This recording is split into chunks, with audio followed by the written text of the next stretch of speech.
Oh, my hair's a fucking mess. Ah!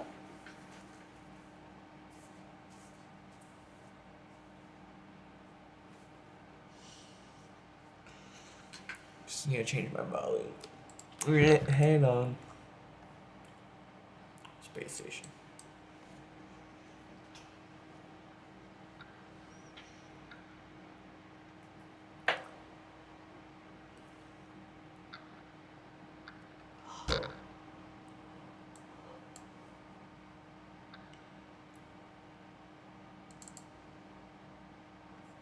I think we'll do CSGO.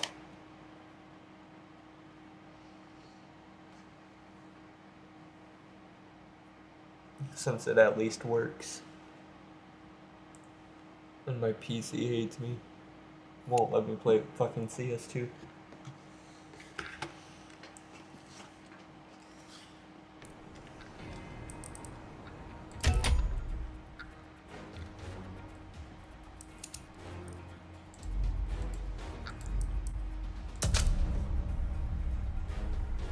I feel like my chair is like too high. Okay. That's like a slightly better angle.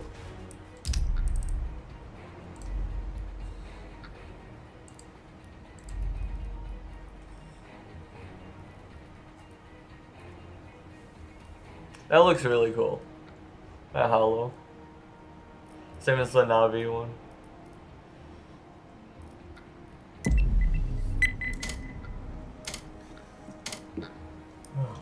Let me kick some ass today.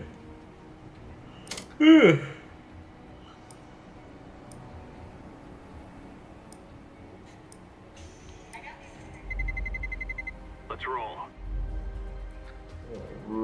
Roll out, Autobot. Autobots roll out. Right?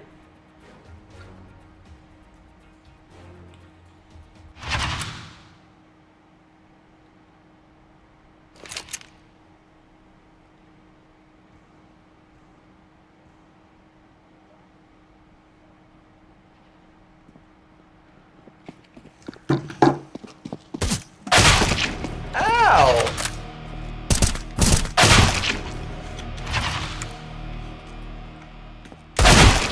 You fucker.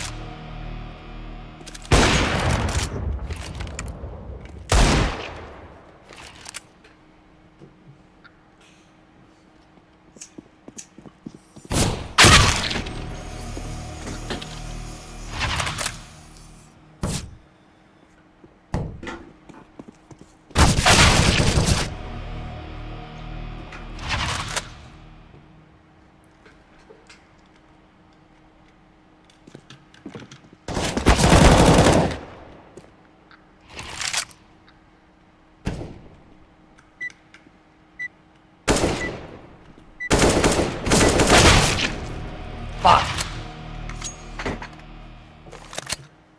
Not bad. Well, fellas. Actually, I'm already in, like, fuck with a rail. How old are you? Me? Now, the child that was talking here? I'm 8. Let's go. Let's go.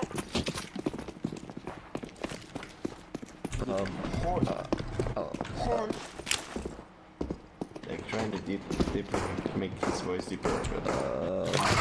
Ow. That's the kid, yes. What? Yep. He's a kid. Told you it wasn't me. Who, me? No, No, dude. not you. Oh, the other one? Yeah.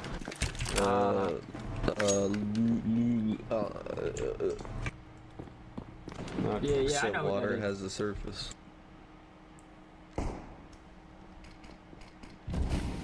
Oh, he's running. Is the catwalk? Nice. Oh shit! I think he was bench. Hi. What's up with the kid? I have no idea. I didn't see the guy. What happened to the other kid? I need answers. Did y'all go seeking the pussy today or what? Eat.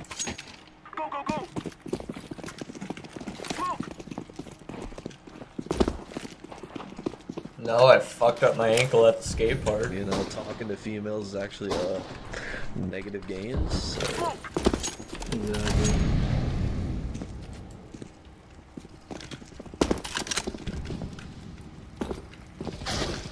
Oh, on top of that shit. Very good. Good job. Ambulance. Sandwich.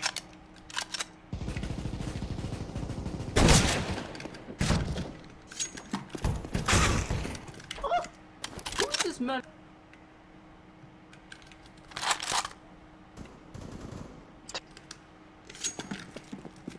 I got the Calitron. Where you at?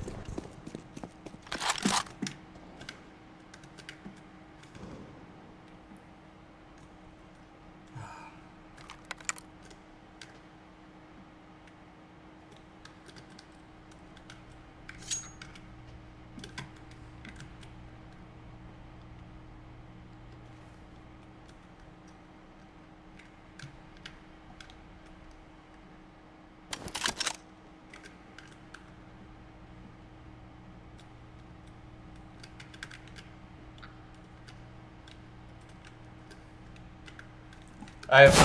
Fuck! I was like, I have no fucking clue. I had nothing to clear corners. If I had an AK, it would have been better. Or even like a MAC 10 or something, but a Tech 9 and a Scout. Especially on my first game, trying to clutch like that. Fucking no way. Too jittery right now.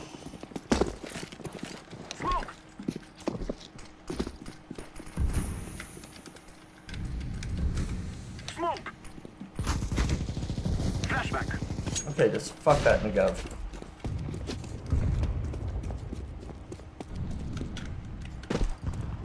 He's pushed up, he's pushed up.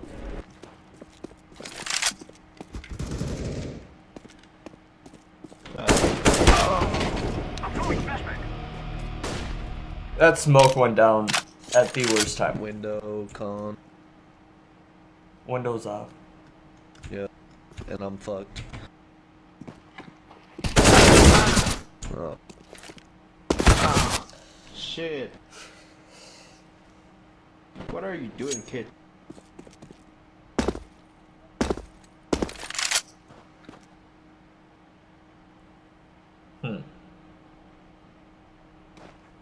Your crosshair placement is shit, man.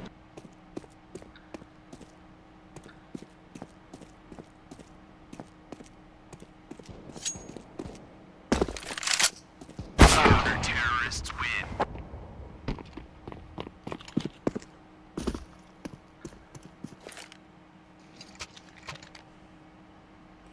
So, why buy? No.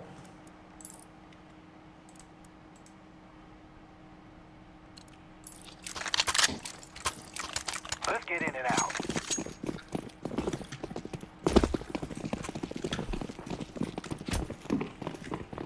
Get better, kid. I'm throwing smoke.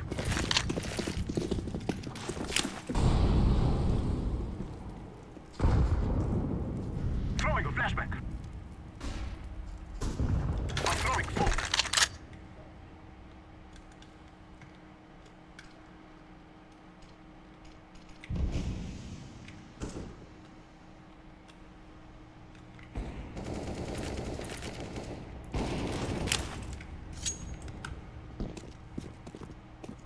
I'm going in.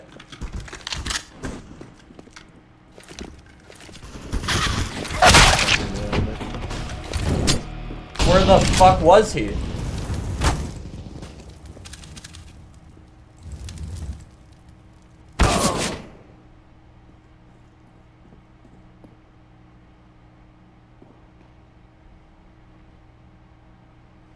That's the Negev. Oh god. Oh god. 2000. Step in, step in.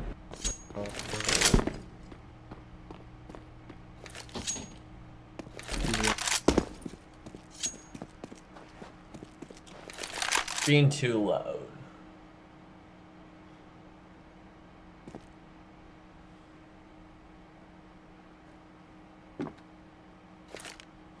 Flashback.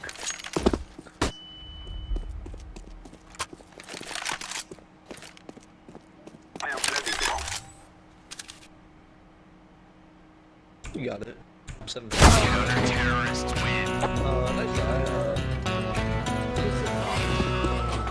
I said ladder. Yeah, I heard Palace. balas. What the Executed fuck it, is bro. Palace? Balas. I don't know what the fuck is that. Balas? Somebody say No. balas? I have no fucking clue. Shut up, you Mexican. You're the fucking Mexican. Learn to speak English because Palace is not a fucking word. Balas? Yeah. No me gusta.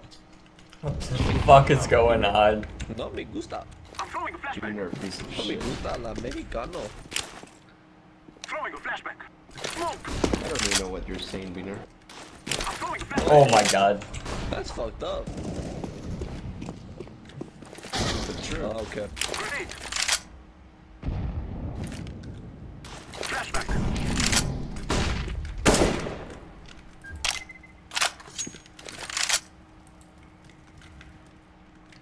Not giving me shit. Flashbang.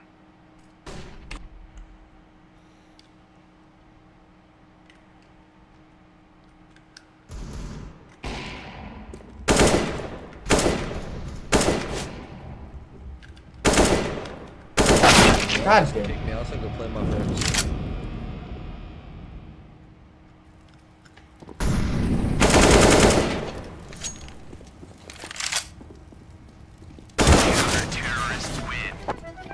Yep. I don't know what you were thinking. Never mind, you were not. Can I just kick me out and go play my friends? A 980R. Like, honestly. Yeah, thanks. You're fucked up, dude. You fuck bitch. I'm throwing Wiener. smoke.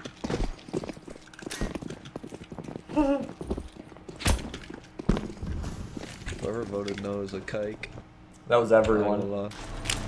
Yeah, y'all are all kikes. For real. Go back to back. Shitty boy dog shit. You got the Calitron, where you at?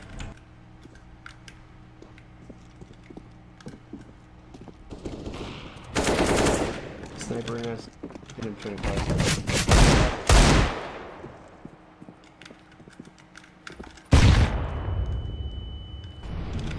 Go boost you up yellow if you want. Just come here. Planting. Bomb has been planted. Grenade. Terrorists win.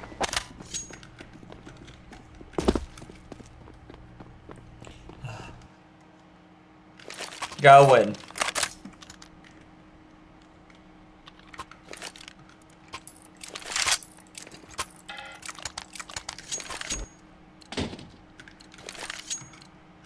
Take care of yourselves.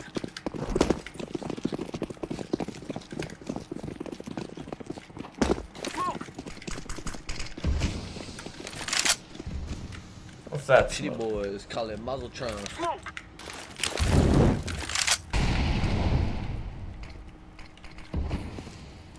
Shitty boys, I call it Mazeltron.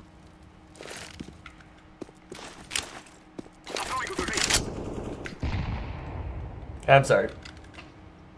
New drip, where's the Didn't realize he was pushing out right there. Desert, me and my trash Seven talk. times to wake up to what the fuck.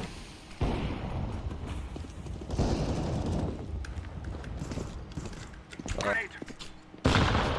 It's coming to you. Nice. I'm throwing a flashback. Oh shit. I'm sorry.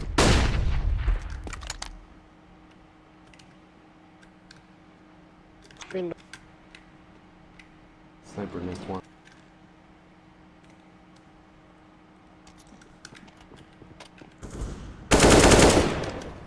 Here's an A. Here's an out. Right there, yeah.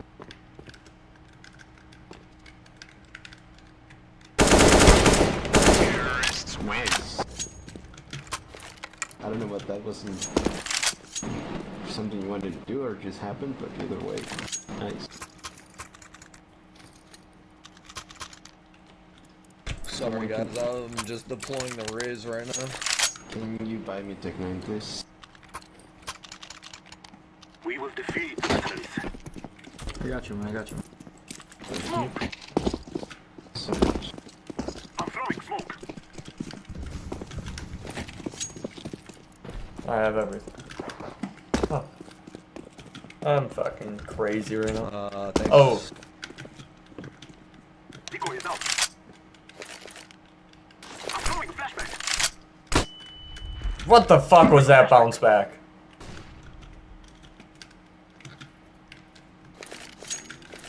Come down side. Grenade. Good job. Jungle.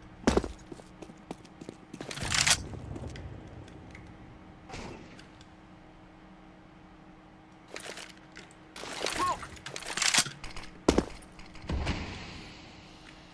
3v2. Take your time.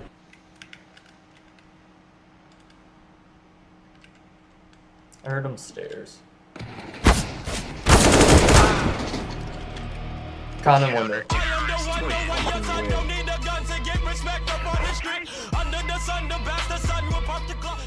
I didn't know you could see me from con there. God damn it.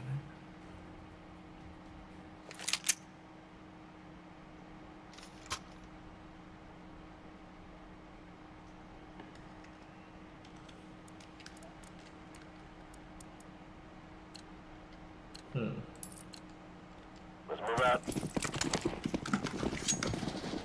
Got 2A.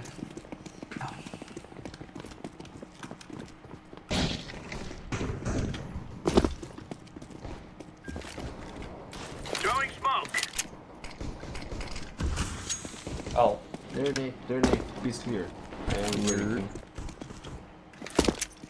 Be clear. Counter-terrorists win. I'm getting the hang of it now. It just took me half a game. Fucking 1-6 with a 980R. To second on the team now. 2 on each side. And 1 mid. Let's go, let's go.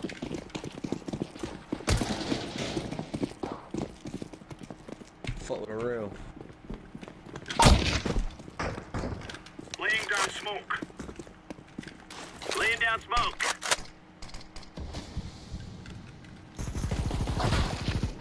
Nice. Balas.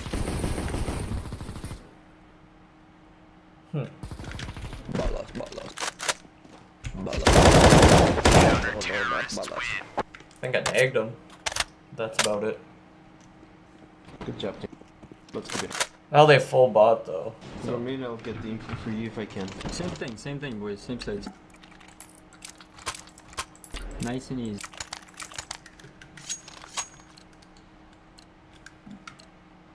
Let's go. Same Yep. shit, different day. Exactly. Just say I'm locked in. Like, this girl, like, she talking to me, so we Throwing fire. Is that a boy? Is that a boy? bruh, I was tweaking Throwing today. smoke. Smoke side.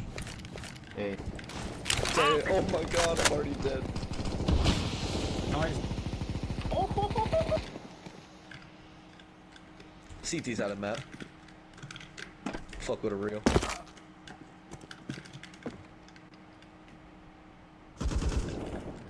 He's on fucking B. 10 for 72. Do we have bomb? Last guy. oh, I didn't hit him. Sorry, Boy. guys. Flashbang. That market. Don't beat him, please. Throwing a grenade. Oh my gosh.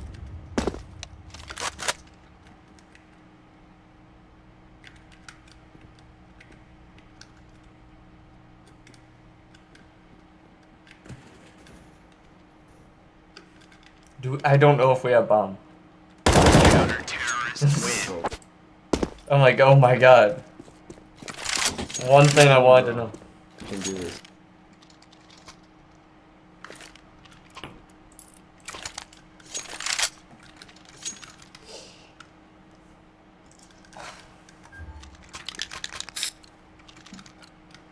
Grab your gear, let's go.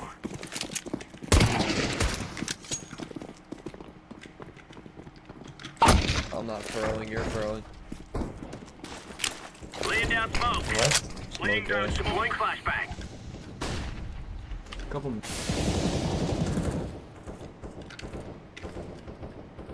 Throwing flashbang. Tetris, Tetris. Good shit. Throwing a grenade. Incendiary. Bro, why you body block Fire in me? the hole. Con. Incendiary out. Fuck, Oh you're an my asshole. god, Con. Okay, I'm glad that Nate killed you, honestly, because you're an idiot. Two or mid? Top me. Connect. I think he's weak. I think he might be going under. Yeah, he's taking too long. Incendiary out. Bro, Yellow knows the lineup. Might be an apps or something so far. I'm just gonna wait B. He's taking too long. Chicken aid, palace or something. Fish.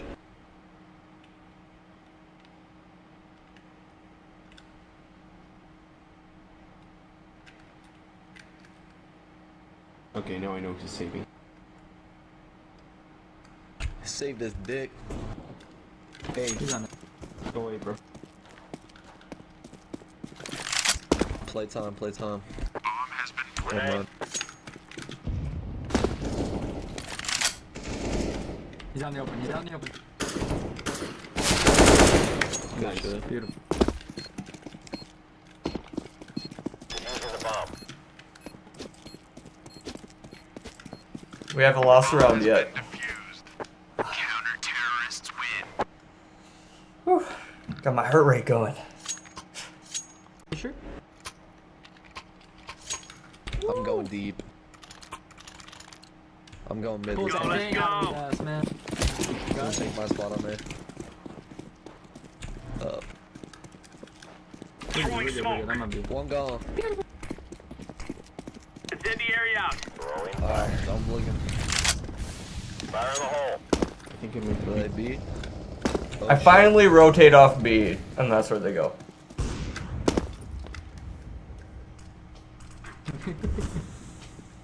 One bed. Bomb has been planted. Flashing over. Flashbang. Grenade out. Uh-oh.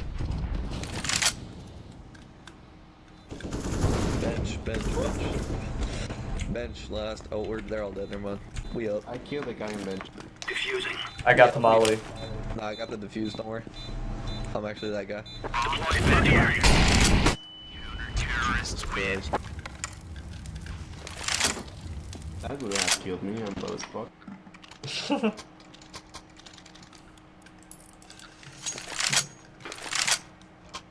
So you got mid green, right? I'll break through for mid, bro. Ow. You can pick through. We are Oscar Mike. Oh, never mind.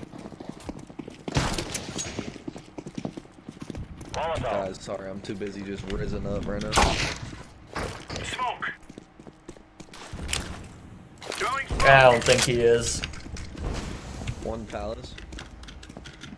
Grenade out. 30. Throwing flashbang. Oh. Shit. Oh. We up. Hello. Who's below, bro? Where?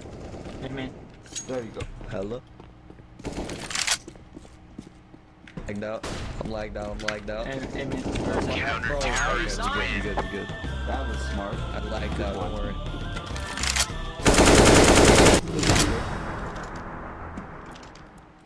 So I have a perfect A spawn. But they want me going B. I'll Let's break do through three. for mid. I'll go sit B, everybody else. Move. And then I'll call Guys, like, I'm just risen too hard. you get an end game in though. Laying Yeah, I down gotta smoke. multitask. I got the guy from me. Smoke. Tetris. Throwing fire. Oh, Palace. Hey, Molly. Throwing fire. Grenade. Mid. Mid, By mid, count. mid, mid, mid. Oh Grenade. shit. Underpassing mid, underpassing mid. Just stay on site, just stay on site. Hey, bro, you gotta go away. Purple hide. They're gonna go A per pod. Blue, rotate. Rotate. He's alone. Blue, blue, rotate, rotate. Hurry, they're going blue. Blue, literally. No, stay B. There you go. 1v2. I should have said 2v1 because it's our team with a 2. Let me crazy Molly. We got this though. Bomb has been planted.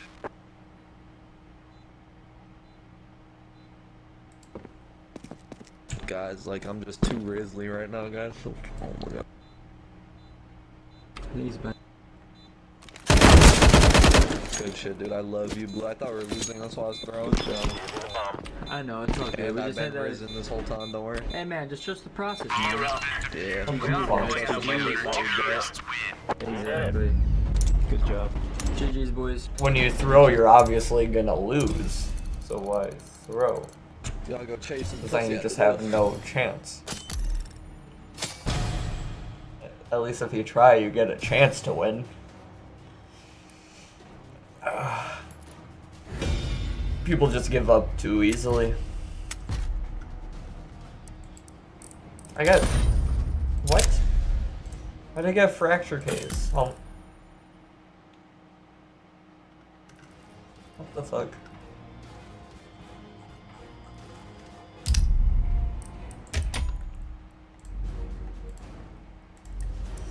Alright. See if I can do it.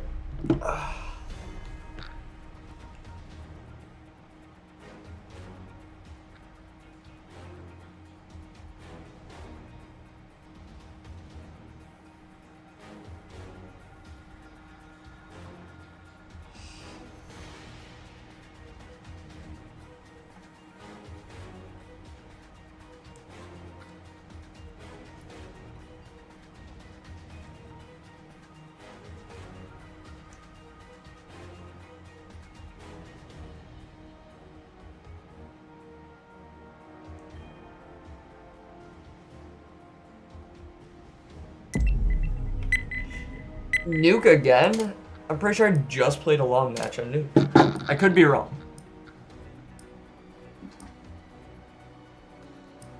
But I swear I did.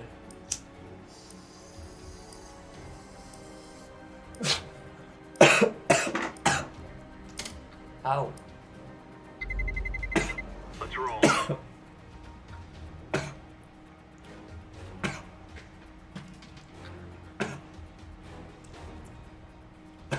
You know what that was called? That was straight ash. I got straight butane. Like, yeah, there's water in there.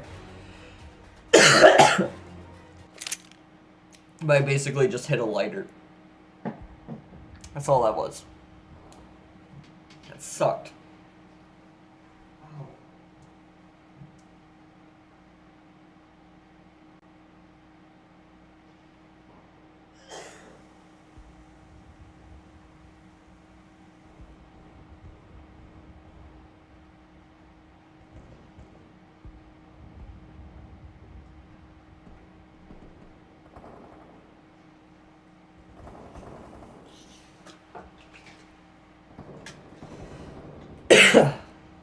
Wow, that sucked.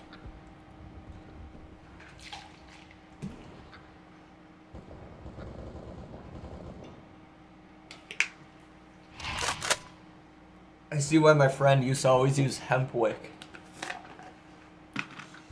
Makes a lot of sense now when that happens. Hurts.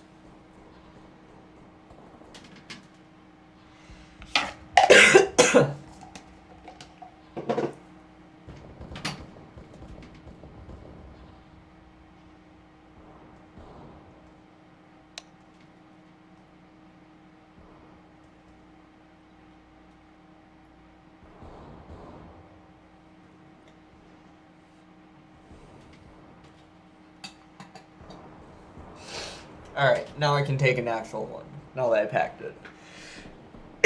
Cause holy fuck, that hurt. Hi, Z.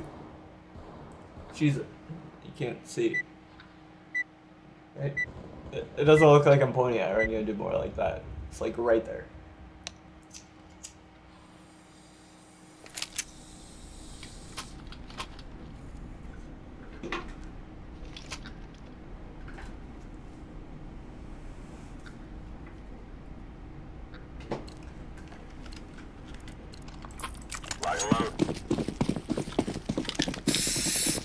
Okay.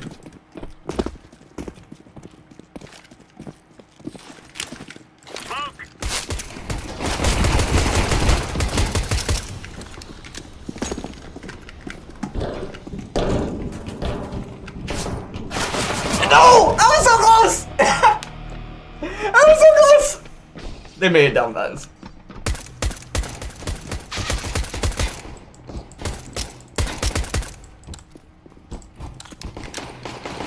I thought I had it!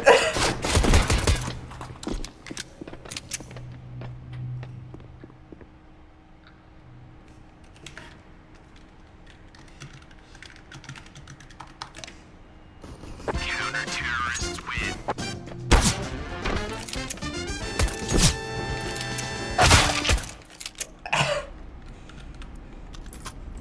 We won, so we gotta buy up. Well, you don't have to, but it's a good idea. Be careful. Let's all make it home tonight.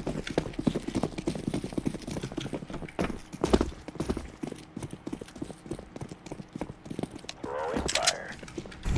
Jesus Christ. Alright, I'll play outside then. Yeah, my bad, dude. I'm just fucking got a mag, you know? Me too. Oh, a mag. 95. Run on my fucking ass. Sure. Deploying flashbang.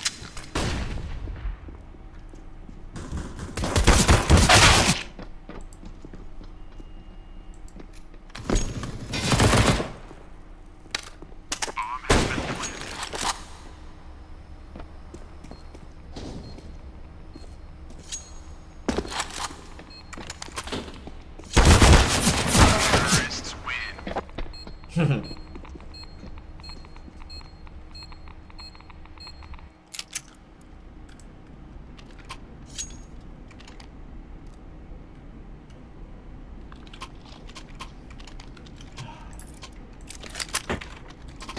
Should've bought P250. Remember, this isn't the killer house anymore. This is real life.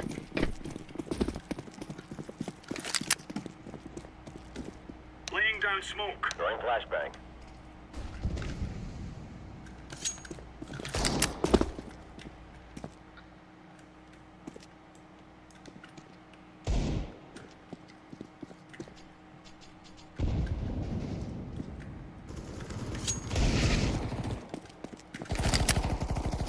Flashbang.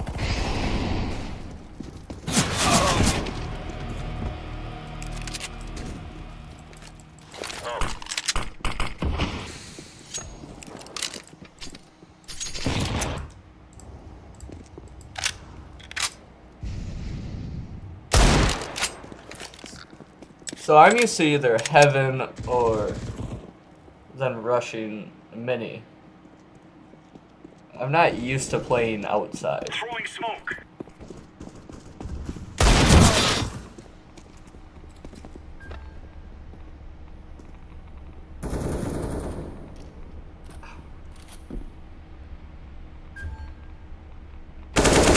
Terrorists win.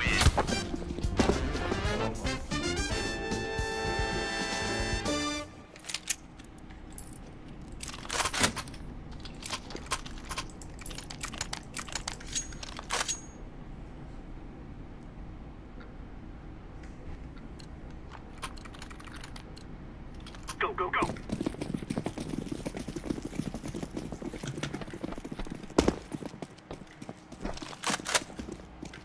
Throwing fire.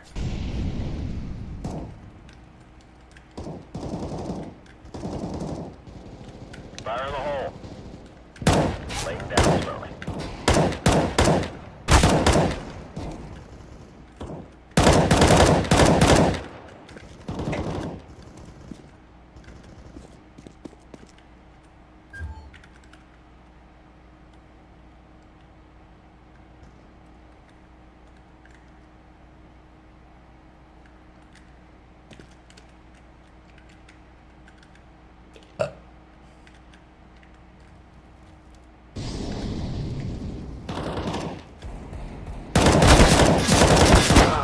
Push Squeaky.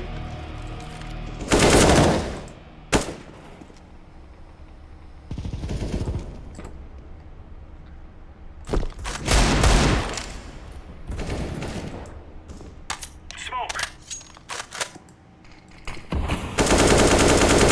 Throwing flash.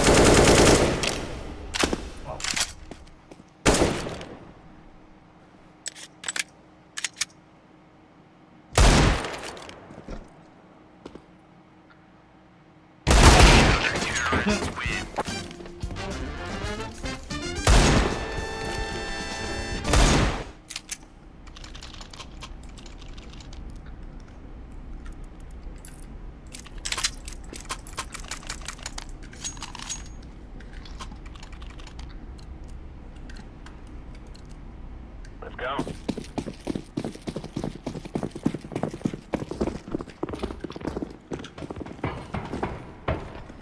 Flashbang. Incendiary.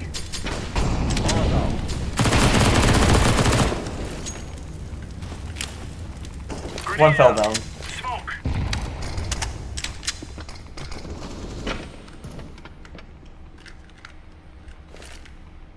Flashbang. Grenade out. Hit 66. He's in vents.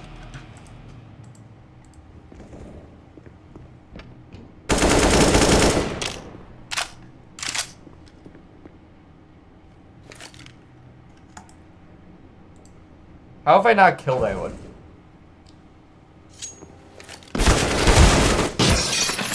Because I'm playing outside and I never do.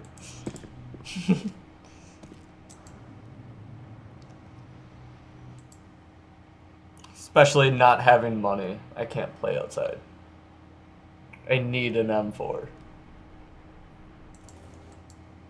I'm not good with a scout. No way.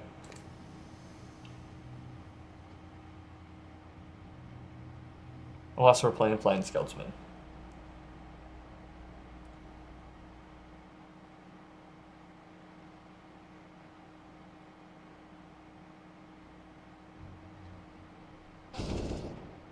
He's in lobby. Just in and out.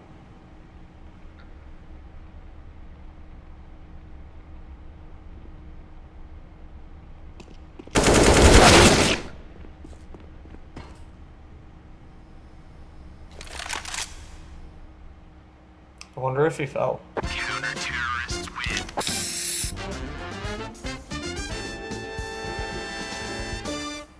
They didn't even get the plant down.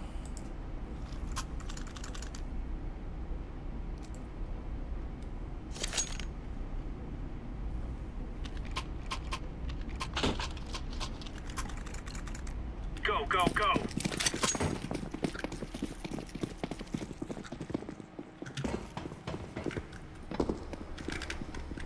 Molotov. Grenade.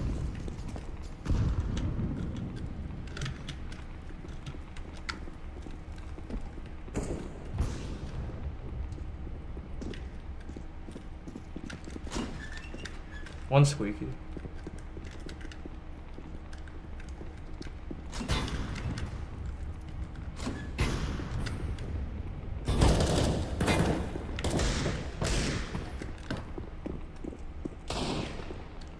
Throwing fire. I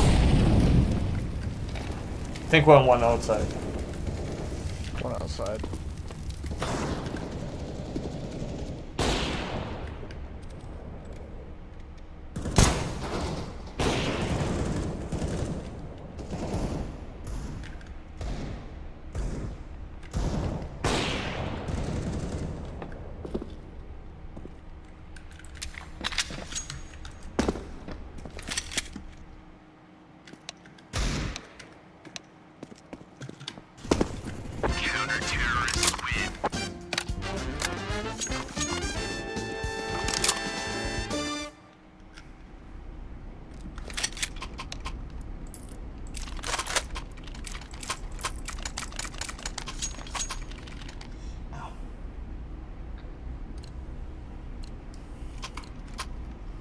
here. Let's go.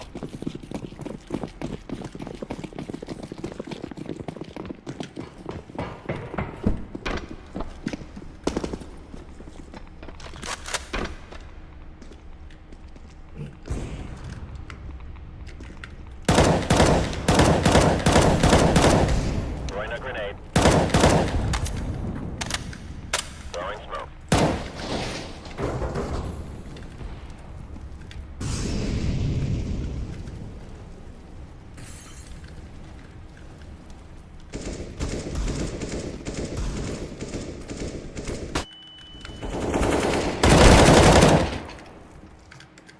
Deploying flashbang.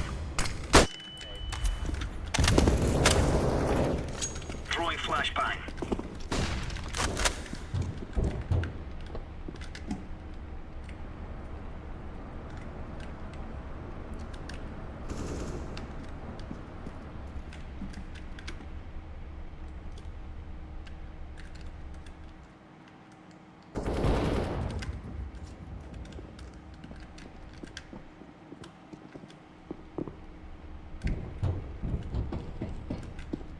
Don't rotate so quick.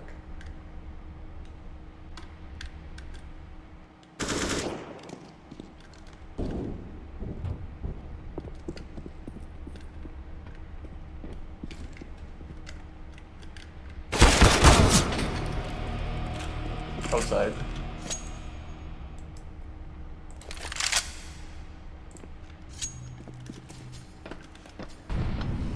How did I not hit the guy behind him? There are two people in line. I'm only hit one.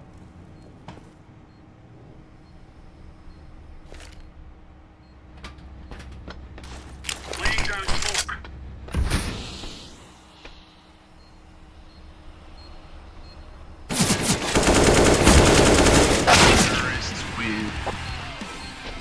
I had a chance.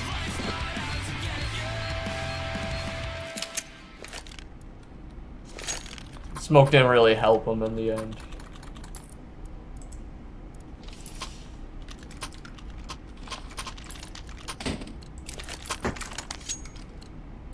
Let's go, fellas.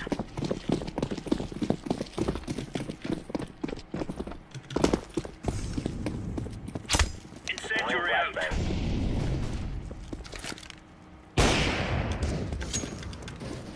Throwing smoke.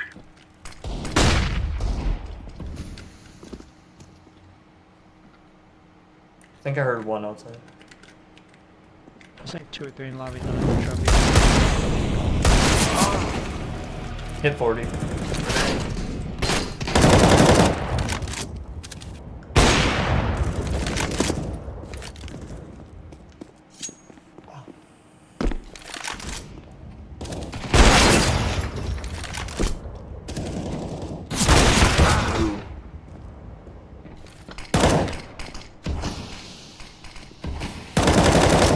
Nice.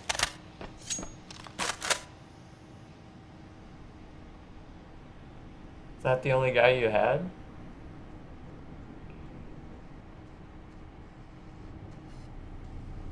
He's not sure either. Uh-oh. Too low, too low. Too low. Wow, okay. Wow. That's how I fucking feel about that one. The hell just happened? Counter-terrorists win.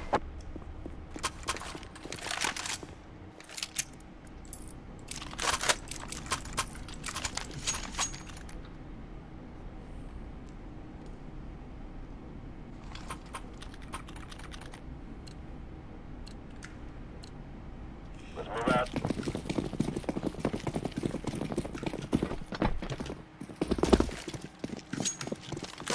Throwing fire. Molotov. Flashbang. Laying down smoke.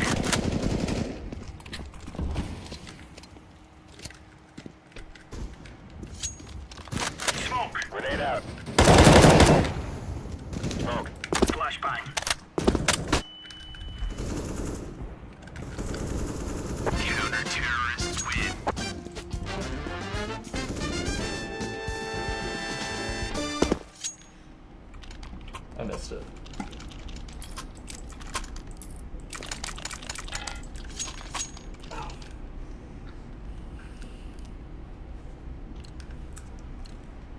That kill turned it around for me. Let's go.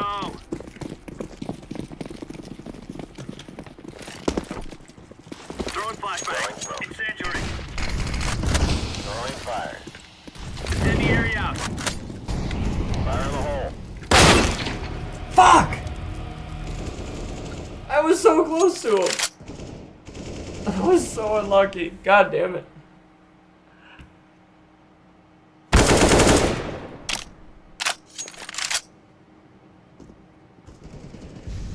I was so close to his head. It's just off.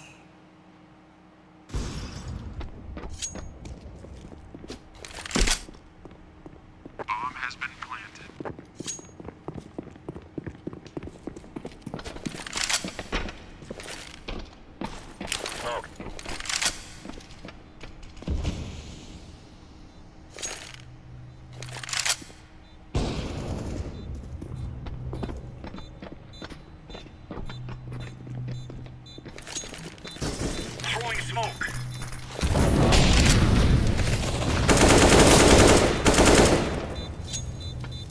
No one's sticking it. Guys. Guys. That got me scared. Okay. You know what I hope for CS2, since I don't know or can't remember in the few games I got to fucking play, that it'll give you the time left on the bomb. That's one thing I like about Valorant more than this. You get to know that. Everything else, CSGO is better. Throwing fire. Throwing flashbang. That was the worst. Grenade. Throwing grenade.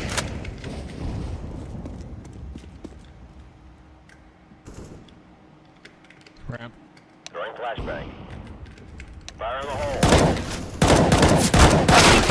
Deploying flashbang. Marshmallow hit A6.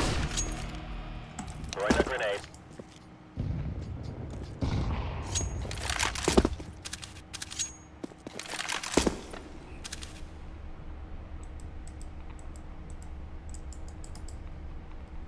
I know people call it silo, I believe. I call it marshmallow. It makes more sense.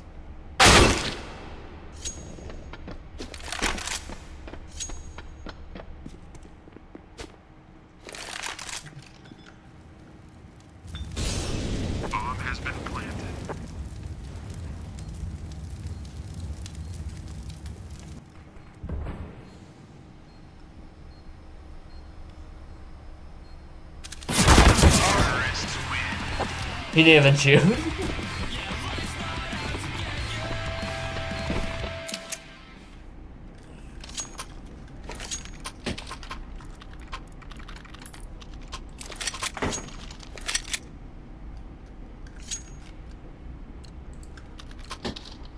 Sure. Grab some gear. Let's go.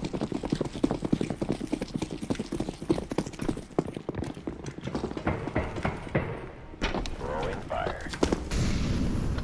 Grenade out.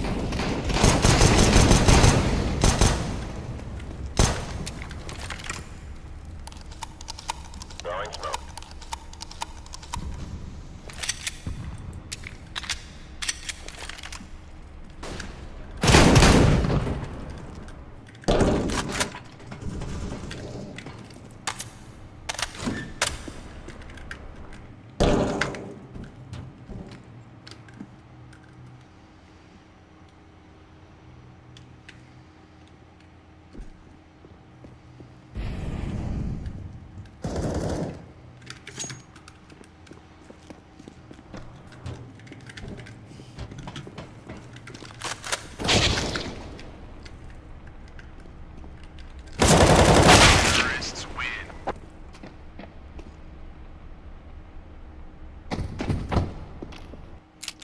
What the fuck do the bodies just do? 76!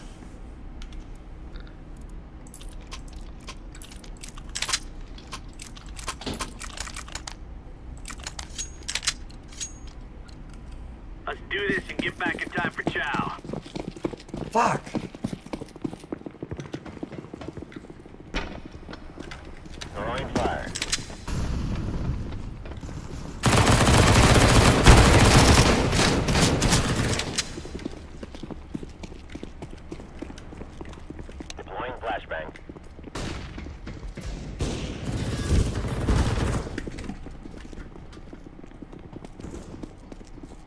mini. We have bomb.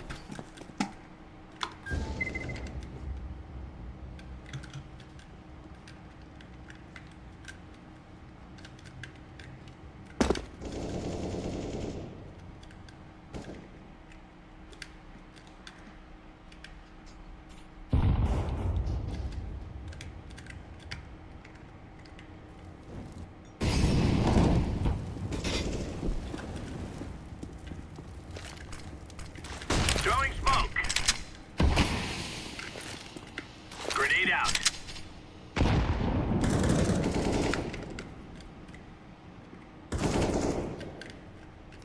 He's hit 50. I hit him like 25 too, so.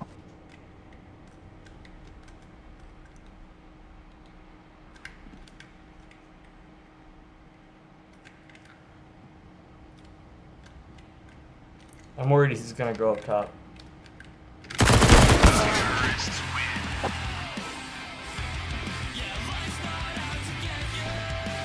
Tagged him 12.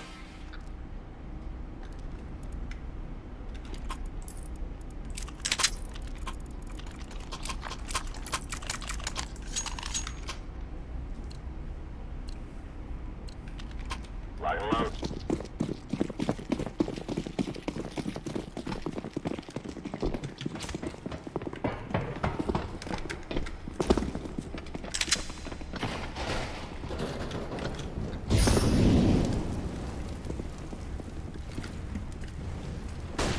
They're outside.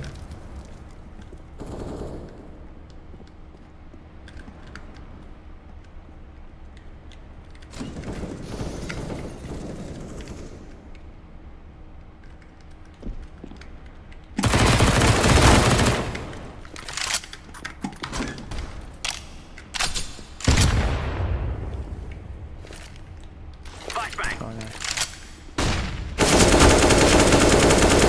Jesus fuck! I need to start tapping.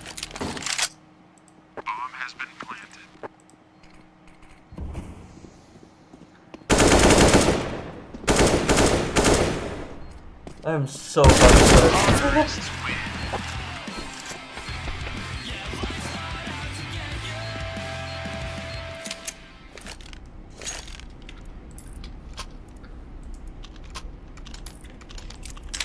Yeah.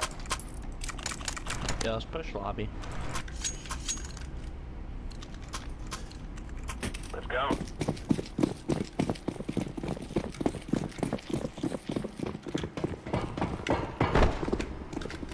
Incendiary out.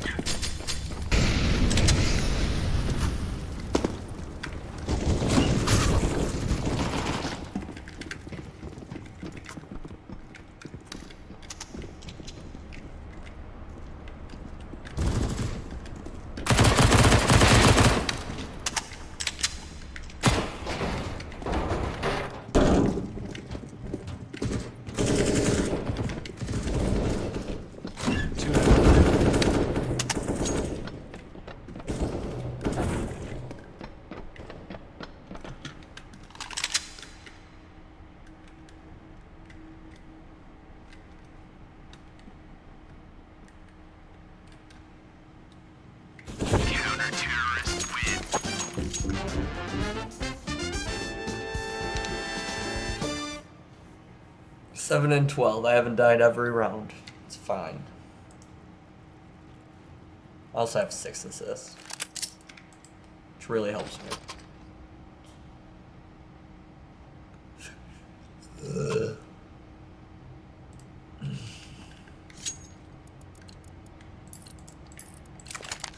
Let's go.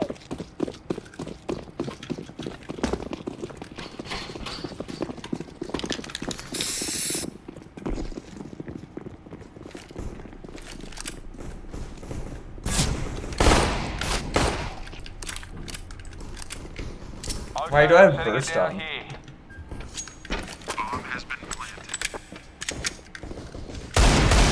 Two mid.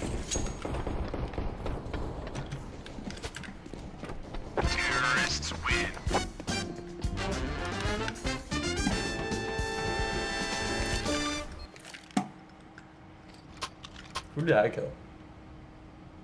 Oh. I'm sorry.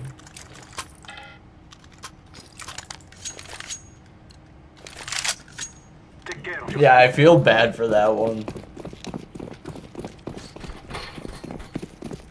Kind of obliterated that guy.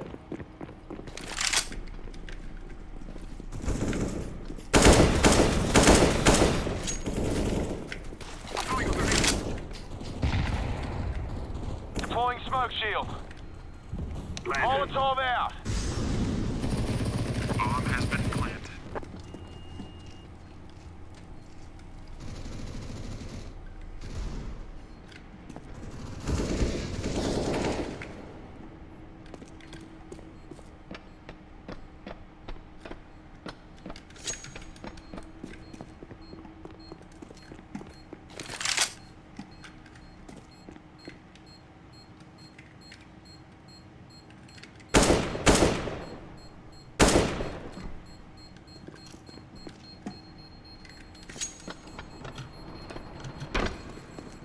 Hit a guy though. Or shoot all the way through it.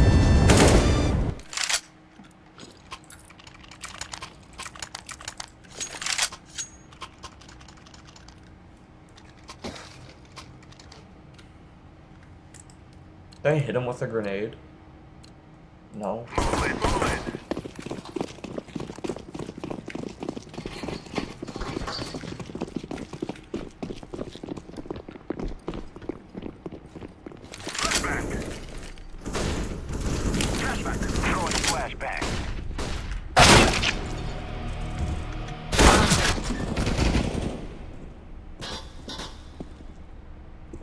I think he's still in, Squeaky.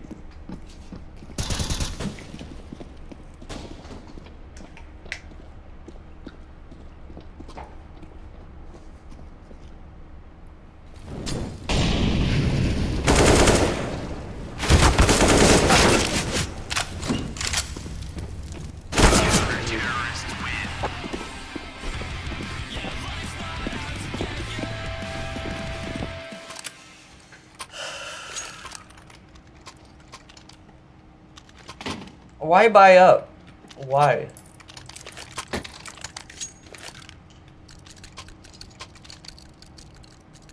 Let's go. I guess I can't let go. Smoke. I'm laying down. Throwing smoke. I lost my pointer finger. God damn it. Flashbang.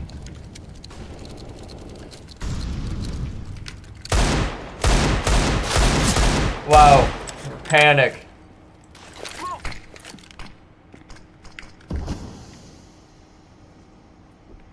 Ah!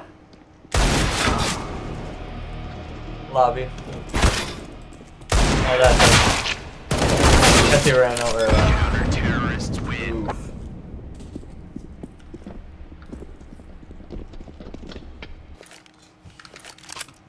Guess we should have all saved.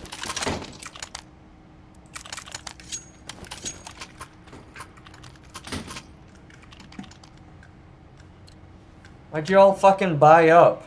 Let's move. Come on, hurry up.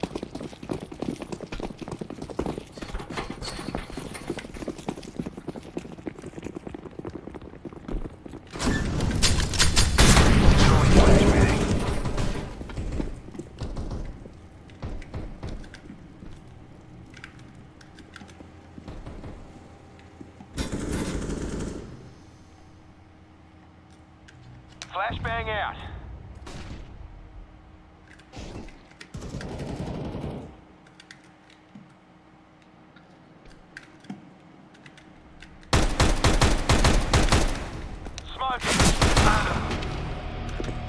Scaffolding.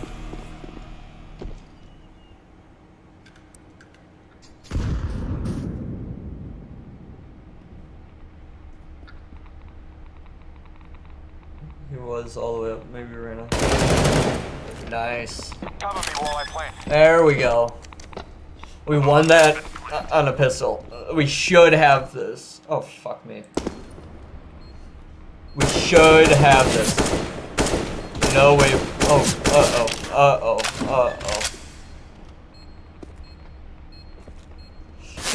why in the wide open? Oh my god.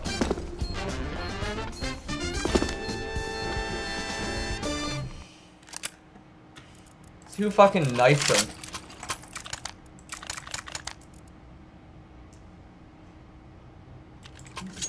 I didn't know. Scaffolding? I don't know if that's what it is. I'm still trying to think of what the fuck that is called. My guy, why do you have an AK out?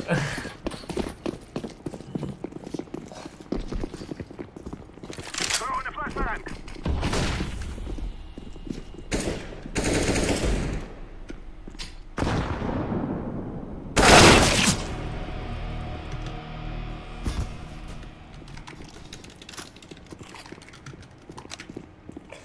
Ow.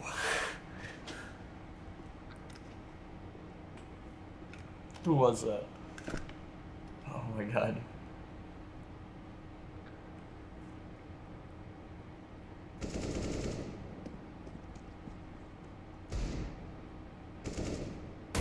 I'm throwing a grenade.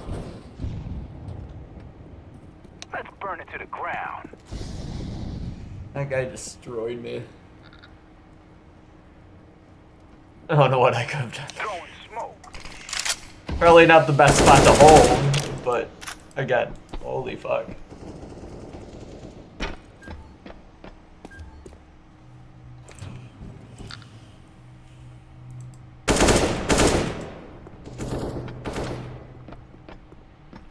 He won the gunfight. Oh no.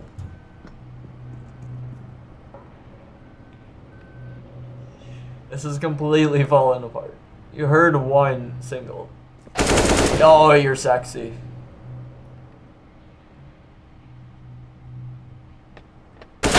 Ooh, even tagged him.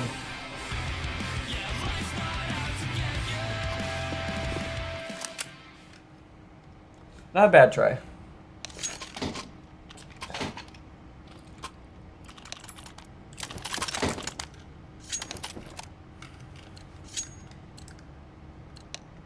Let's go. Let's go.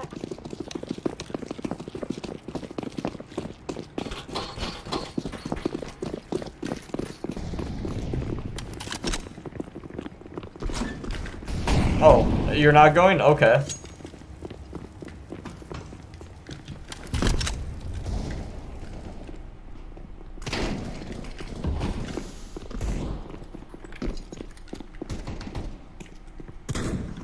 Smoking. Flashbang.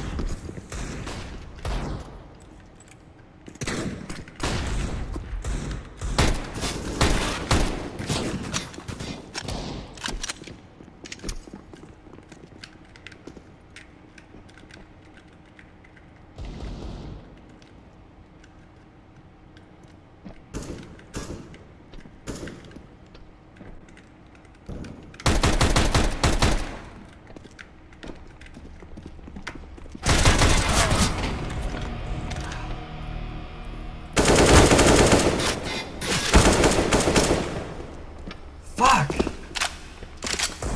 Planting. Flying down to fire. Fire in the hole. Hit the guy for 64. Not bad. Throwing smoke. What's my ADR now? 76. Terrorists win.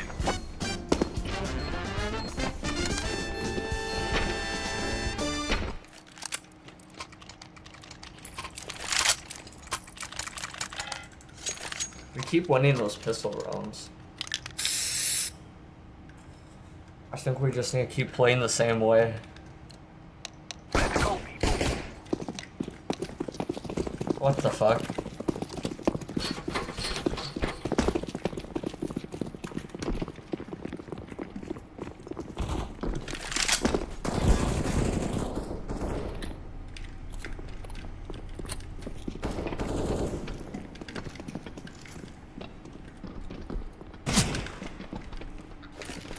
I'm throwing smoke. I'm throwing flashbang. Molotov.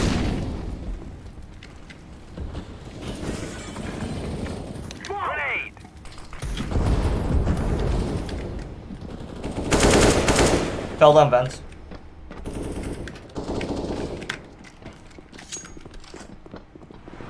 Right.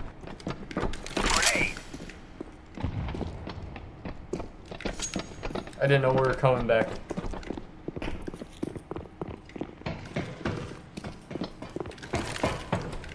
I'm throwing smoke.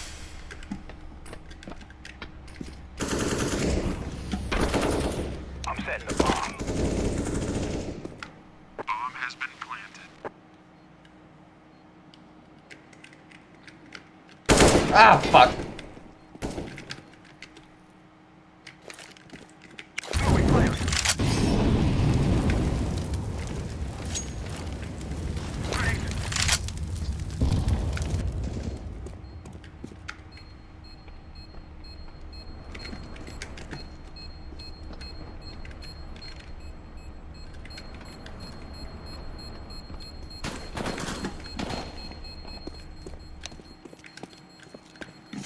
Come on, let's go.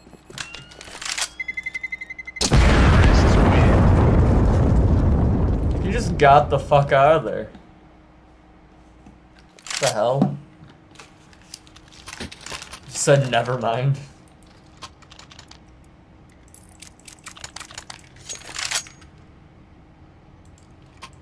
I panic shot at the end there. Let's get in and get out. Fucking Christ, dude.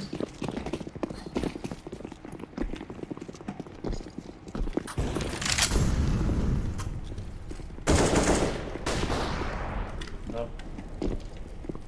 Flashbang. Throwing a flashbang. Grenade.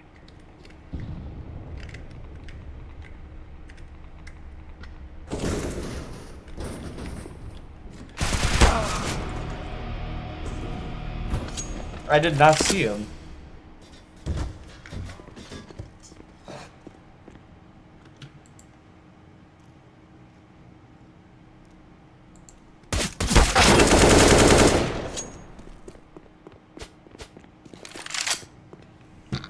I have no idea where that guy was.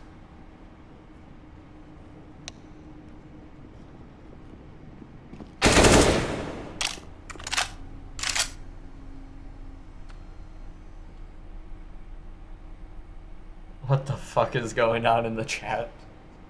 All these people are just going after each other.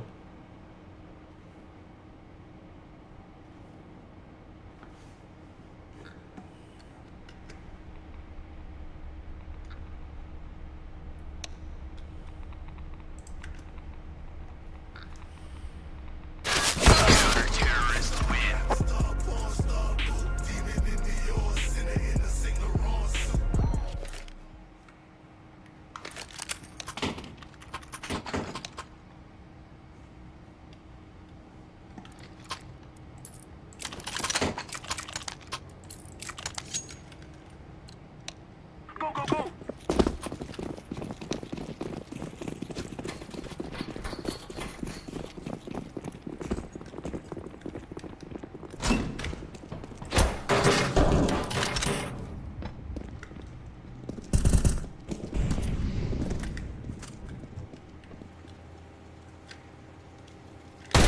Fuck! He's secret.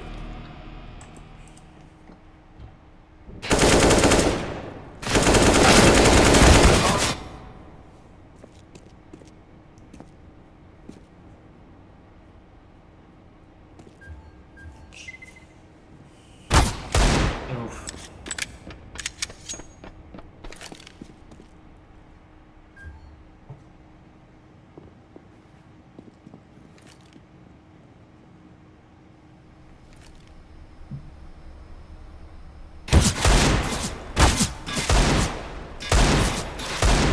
Huh. Nice.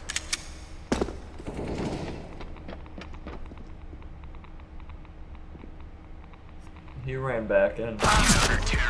Never mind. Good thing I didn't call it out.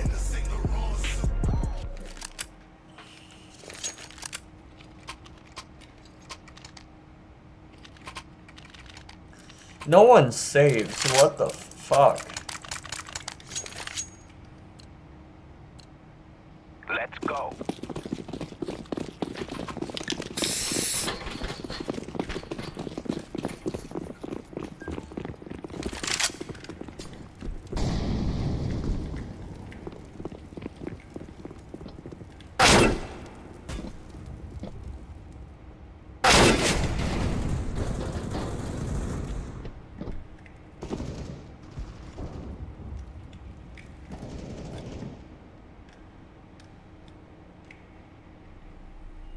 Ow. I think one fell vents. Go away. You got this, dude. Nope, too late now. You can't keep shifting, man. Scatter's gonna go heaven. Low. Heaven. Low. Heaven. Low. Smoke.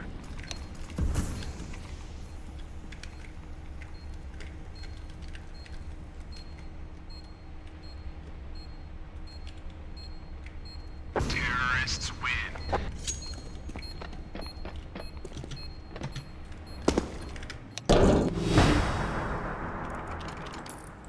Like, I'm already looking at heaven, and he still keeps telling me to look heaven.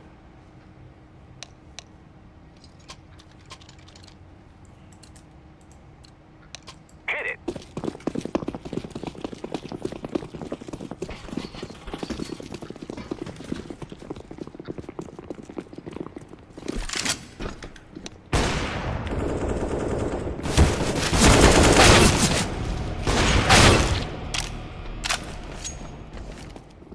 Deploying smoke shield.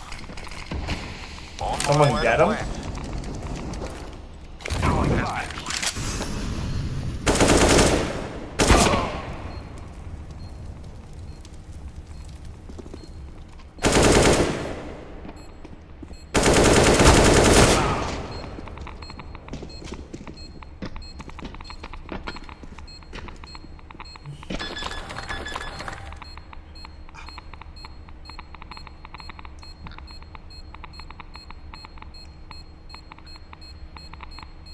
Bomb has been defused.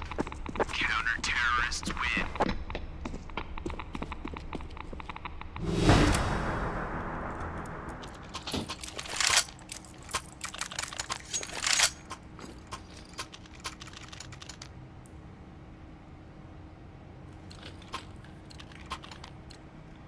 Let's go.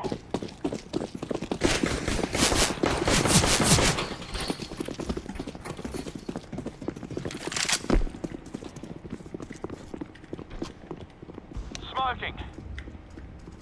Flashbang.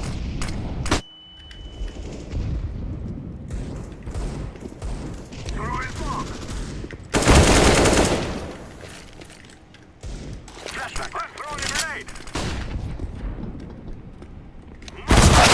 Flashbang. On top of HUD. Activating the bomb. Bomb has been planted.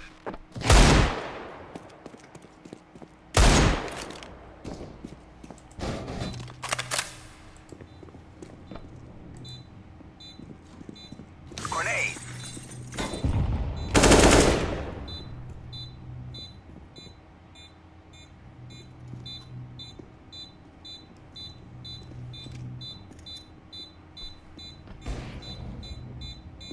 Fire in the hole.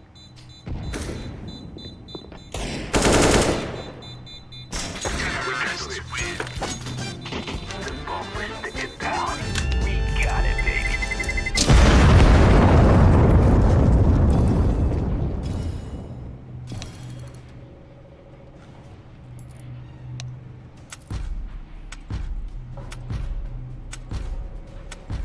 Holy shit.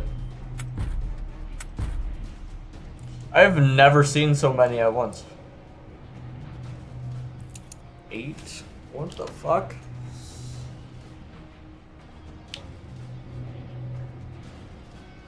It's between 3 different people. Wait, my entire team. No. There are some other teams. But like my entire team but me.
Fuck is that? Alright.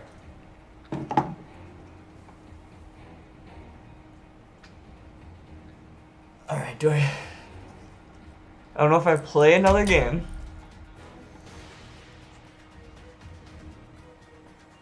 Fuck, it's hot in here. I hate how hot this apartment is. My ex took my fan. She took all of them. I had a few, except for the one broken one. Oh god.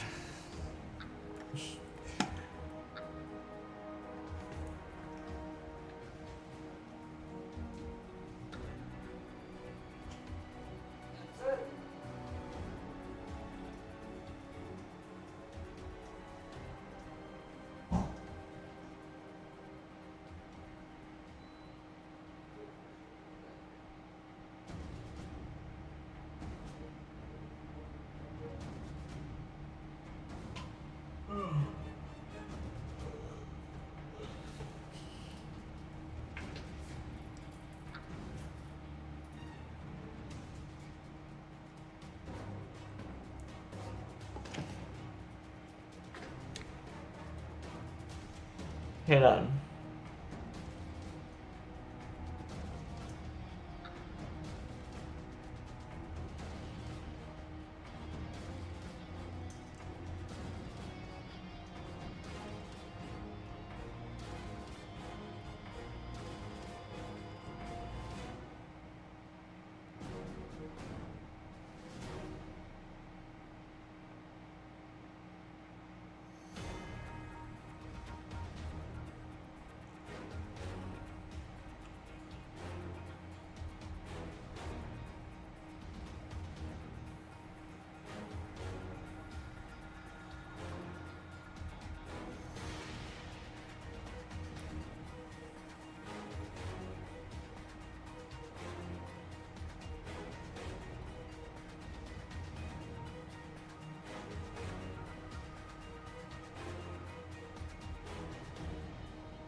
Do I play? I don't know what to play.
What's up?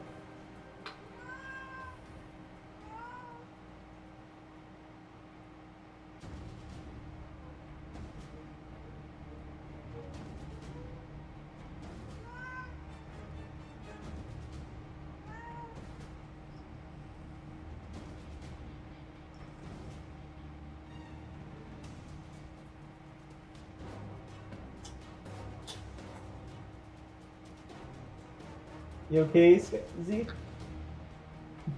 Just sneezing.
I'm just kidding. I can't do anything after all. If you gave me some... scare you? Okay. Alright, a little bit. Not much. You're so cute. Anyway, more. I didn't mean to get distracted. I'm sorry. That's it? Okay.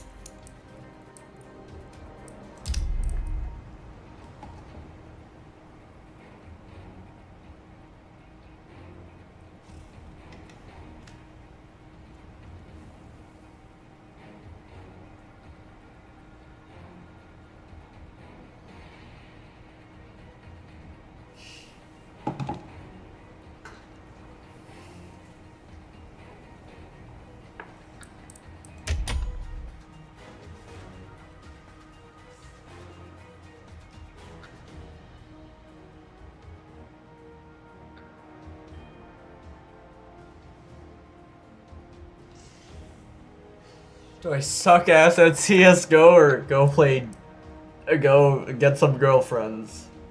I don't know. I think it's time to get some girlfriends. Guys.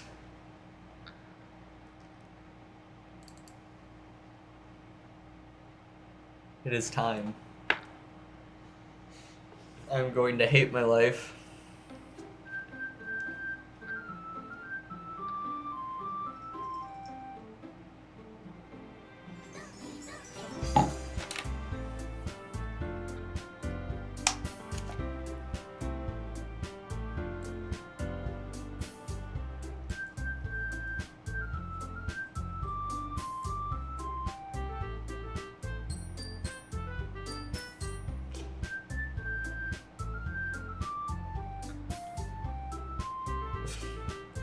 See why it's windowed. Oh no, oh no, oh no. What did I just do? Okay, let's go to settings. Did I break her? I broke her. Well, it's been fun, guys. God, my hair is shit. I should have probably showered. I'm easily disturbed. Full screen.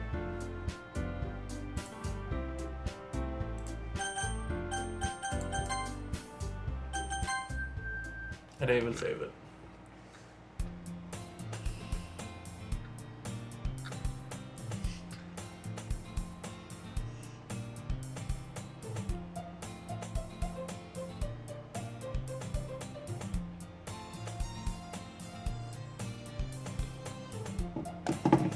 Hey!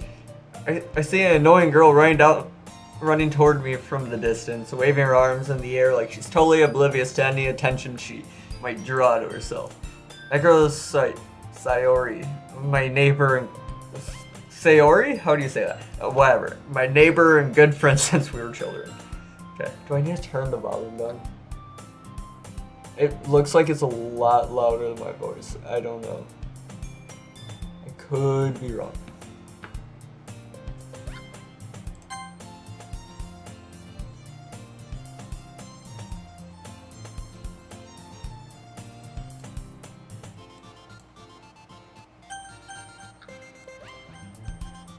Turn it down a little bit. That girl is sorry, my neighbor, a good friend since we were children. You know, the kind of friend you never see yourself making a day, but it kind of works out because you've known each other for so long. We used to walk to school together on days like this, but starting around high school, she would oversleep more and more frequently. I would get tired of waiting up. But if she's going to chase after me like this, I almost feel better off running away. However, I just sigh and idle in front of crosswalk and let Sayori catch up to me. Haha. I overslept again. I caught you this time. Maybe, but only because I decided to stop and wait for you. You say that like you're thinking about ignoring me. That's mean. Well, if people stare at you for acting weird, then I don't want them to think we're a couple or something. Fine, fine. But you did wait for me after all. I guess you don't have it in you to be mean if you want to. Whatever you say, Sayori. We cross the street together and make our way to school. As we draw near, the streets become increasingly speckled with other students making their daily commute. By the way, have you decided on a club to join yet? A club? I told you already, I'm really not interested in joining any clubs. I haven't been looking either. That's not true. You told me you would join a club this year. Did I? I'm sure it's possible that I did in one or many conversations where I dismissively go along with whatever she's going on about. Sayori likes to worry a little too much about me when I'm perfectly content just getting by on the average while spending my free time on games and anime. I was talking about how I'm worried that you won't learn how to socialize or have any skills before college. Just like me, I fucking didn't. Your happiness is really important to me, you know. And I know you're happy now, but I die at the thought of you becoming a NEET in a few years because you're not used to the real world. A NEET, is that like... That's like what people call incels now, where they just live in their basement and do nothing 24/7. So me... You trust me, right? Don't make me keep worrying about you. Alright.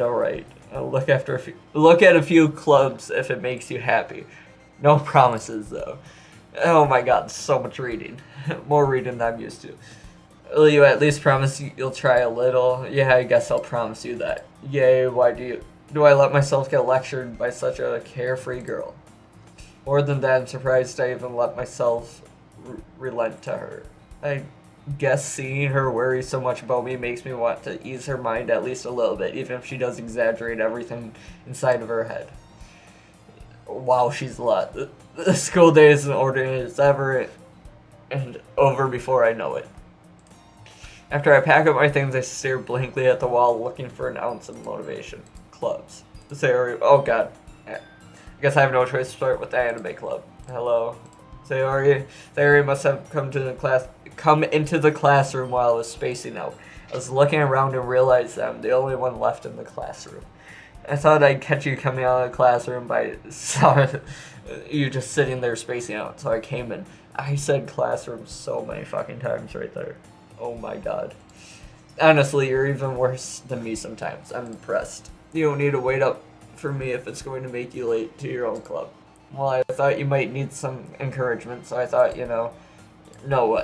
that you could come to my club. I'm already sick of you. You talk way too much. Okay? I'm sorry. You seem like a nice person, but you talk a lot. Calm down. Yeah? There's no way I'm going to your club. Meanie. Sayori is vice president of the literature club. Oh god. Not that I was even aware that she had an interest in literature. In fact, I'm 99% sure she only did because she thought it would be fun to help start a new club. Since she was the first one to show interest after the one who proposed the club, she inherited the title as vice president. That said, my interest in literature is guaranteed to be even less. Fucking Christ. Yeah, I'm going to the anime club. Come on, please. Why do you care so much anyway? Well, I kind of told you the club yesterday I would bring in a new member, and Natsuki made cupcakes and everything. Don't make promises to get. You tell him so he is really that much of an airhead, or she's so cunning as to have planned all of this out. She's such... Holy fuck, I let out a long sigh. Fine, I'll stop by for a cupcake, okay? This sounds like me in my life. Like, if something like this happened, I would just give in. That's just me. And thus today marks the day I sold my soul for a cupcake. I dejectedly follow Sayori across the school and upstairs, a section of the school I rarely visit, being generally used for third year classes and activities. Sayori, full of energy, swings open the classroom door. Holy fuck. Everyone, the new member is here. I told you, don't call me new member. Glance around the room. Welcome Literature Club. It's a pleasure meeting you. Oh god. Sayori, always nice. Says nice things about you. Jesus fuck. Seriously, you brought a boy? Oh, thanks. A way to kill the atmosphere. What, the big penis atmosphere? Come on. Ah, Fluffy, what a nice surprise. So welcome to the club. All words escape me in this situation. This club is full of incredibly cute girls. What are you looking at? If you want to say something, say it. Sorry. Natsuki. What? The girl with the sour attitude, whose name is apparently Natsuki, is one I don't recognize. Her small figure makes me think she's probably a first year. She is also the one who made cupcakes, according to Sayori. So, cute girl cupcakes. You can just ignore her when she gets moody. Sayori says that quite quietly into my ear and turns back toward the other girls. Anyway, this is Natsuki, always full of energy, and this is Yuri, the smartest in the club. Wait, which one's Yuri? Oh, you. Okay. Don't say things like that. Yuri, who appears comparably more mature and timid, seems to have a hard time keeping up with people like Sayori and Natsuki. Ah, well, it's nice to meet both of you. It sounds like you already know Monica, is that right?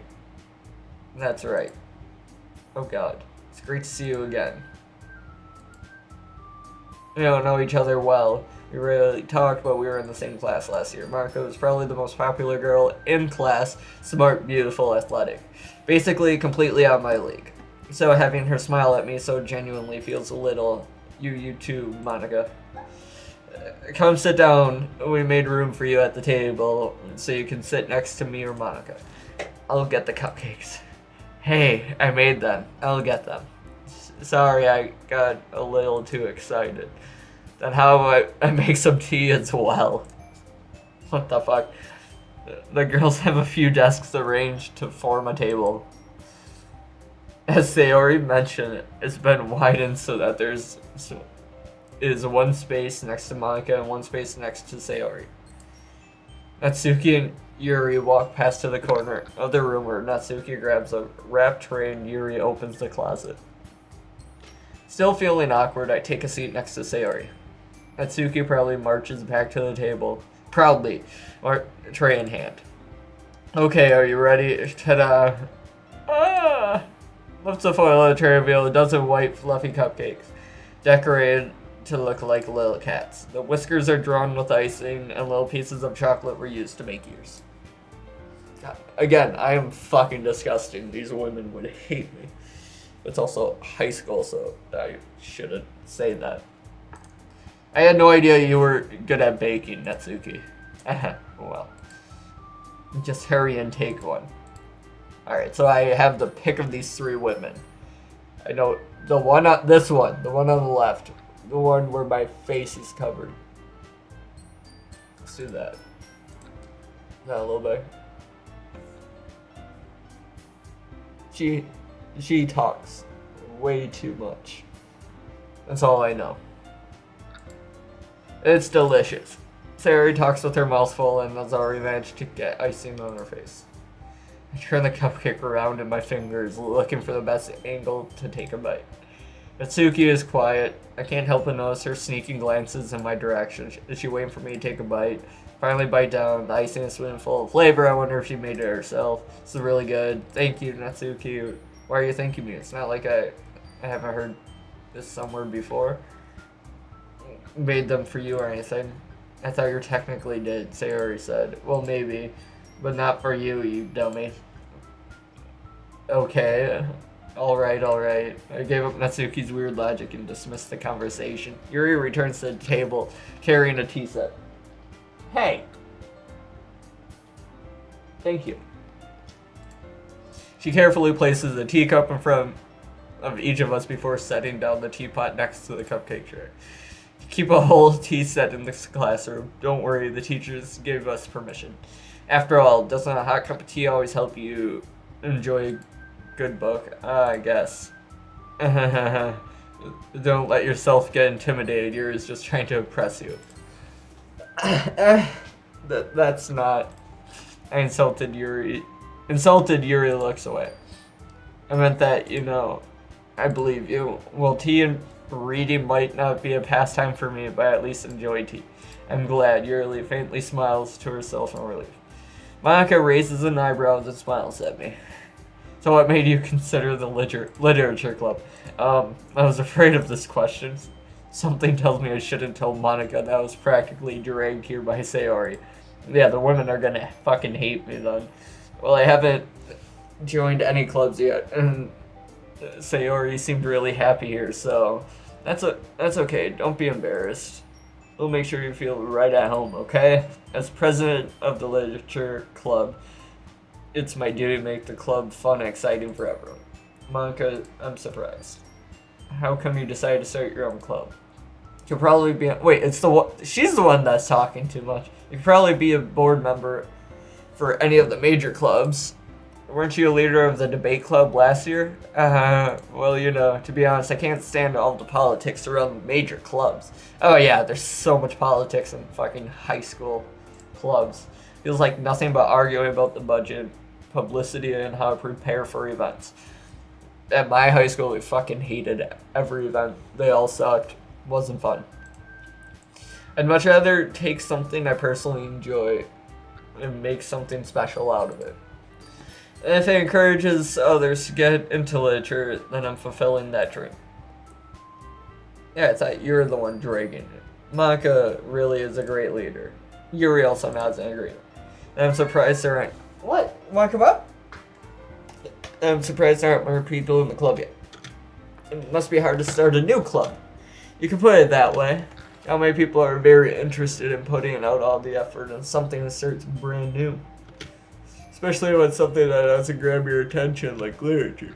No, it's putting me to sleep. All I'm doing is fucking reading. You have to work hard to convince people that you're both fun and worthwhile.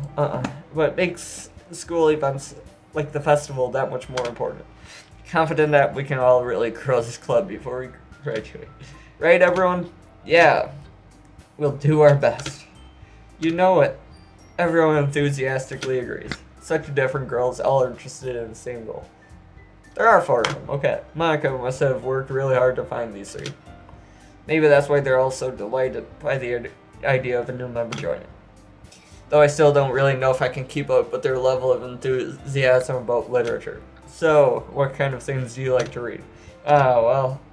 Considering how little I've read this past few years, I don't really have a good answer. Oh god. I muttered quietly to myself, half joking. And Natsuki's head suddenly perks up. Looks like she really wanted to say something, but she keeps quiet. Not much of a reader, I guess. Well, that can change. What am I saying? I spoke without thinking after seeing Yuri's sad smile. Anyways, what about you, Yuri? Well, let's see. Yuri traces the rim of her teacup with her finger. My favorites are usually novels that build deep and complex fantasy worlds. Levels of creativity and craftsmanship behind them is amazing to me. And telling a good story in such a foreign world is equally impressive. Yuri goes on, clearly passionate about her reading. She seems so reserved and timid since the moment I walked in, but it's obvious by the way her eyes light up that she finds her comfort in the world of books, not people. Ow! Well, you know, I like a lot of things. Stories with deep psychological elements usually immerse me as well. Isn't it amazing how a writer can so deliberately take advantage of your own lack of imagination to completely throw you for a loop? Isn't that what this whole fucking game is? Anyways, I've been reading a lot of horror lately. Oh god, I read a horror book once. I desperately grasped something I can relate to at the minimum level. At this rate, Yuri might not as well have a conversation with the rock. Really, I wouldn't have expected that, Yuri. For someone as gentle as you. I guess you could say that, but if a story makes me think, or takes me to another world, then I really can't put it down. So real horror is often very successful at changing the way you look at the world, if only for a brief moment. Ugh, I hate horror. Oh, why is that? Well, Natsuki's eyes dart over me for a split second. Never mind. That's right, you usually like to write about cute things, don't you, Natsuki? What? What gives you that idea? You left a piece of scrap paper behind the last club meeting. It looked like you were working on a poem called... And don't say it out loud, and give that back. Fine. Your cupcakes, your poems, everything you do is just as cute as you are. Sayori sidles up behind Natsuki and puts her hands on her shoulders. I'm not cute. Natsuki, you write your own poems? Well, I guess sometimes. Why do you care? I think that's impressive. Why don't you share them sometime? No. Natsuki averts her eyes. You wouldn't like them. Not very confident writer yet. I understand how Natsuki feels. Sharing that level of writing takes more than just confidence. The truest form of writing is writing to oneself. You must be willing to open up to your readers, exposing your vulnerabilities and showing even the deepest reaches of your heart. Holy fuck, I'm dying. You have writing experience too, Yuri? Holy fuck, it's so hot in this room, I'm dying. I'm literally just sweating sitting here. Holy fuck. And I have the AC on full blast. You have writing experience too, Yuri? Maybe if you share some of your work, you can set an example of help Natsuki feel comfortable enough to share hers. I guess it's the same for Yuri. I wanted to read everyone's poems. Well, sit in silence for a moment. Okay, I have an idea. Everyone. Oh god. Natsuki and Yuri look quizzically at Monica. Let's all go home and write a poem of our own. No. No. Then next time we meet, we'll all share them with each other. That way everyone is even. Yeah, let's do it. Plus, now that we have a new member, I think it'll help us all get a little more comfortable with each other and strengthen the bond of the club. Yes, because I was just stopping over to say hi and eat a fucking cupcake. I'm now having to write a poem. Isn't that right? No. Monica smiles warmly at me once again. Hold on, there's still one problem. What's that? Now that we're back to the original topic of me joining a club, I bluntly come forward with my mind the entire time. I'd never say I would join this club. I still have other clubs to look at, and I lose my train of thought. I'll forgo Sarah back and interject nice, but I'm sorry, I thought you want me. I'm defenseless against these girls. How am I supposed to make a clear-headed decision when it's like this? That is, if writing poems is the price I need to pay in order to spend every day with these beautiful girls, right. Okay, I decided then. I'll join a literature club. One by one, the girls' eyes light up. Yay, I'm so happy, so happy. Sayori wraps her arms around me, jumping up and down. Hey, you really did scare me for a moment. If you really just came here for cupcakes, I would be super pissed. Then that makes it official. Welcome to the literature club. Thanks, I guess. Okay, everyone. I think with that, we can officially end today's meeting on a good note. Everyone remember tonight's assignment. Write a poem to bring to the next meeting so we can all share. No. Looks over. God damn it. I look forward to seeing how you express yourself. Yeah, can I really impress the class star Monica with my mediocre writing skills? I feel the anxiety welling up inside me. Meanwhile, the girls continue to chit-chat as Yuri and Natsuki clean up their food. Hey, since we're already here, do you want to walk home together? Oh god. That's right, Sayori and I never walk home together anymore because she always stayed after school clubs. Sure, might as well. Yay. Oh god. With that, the two of us depart the club room and make our way home. The whole way, my mind wanders back and forth between the four girls. Sayori, Natsuki, Yuri, and of course, Monica. Will I really be happy spending every day after school in a literature club? Perhaps I'll have the chance to grow closer to one of these girls. Oh god. Alright, I just need to make the most of my circumstances, and I'm sure good fortune will find one. I guess that starts with the writing a poem tonight.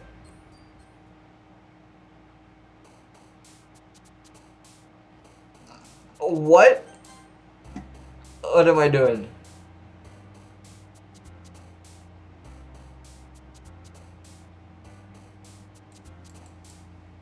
What?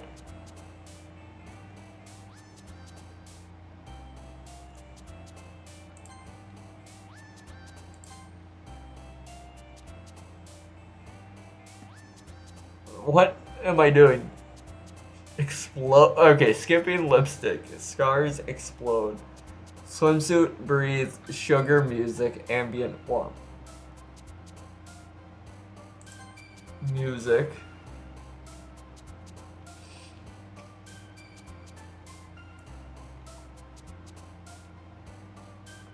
Question.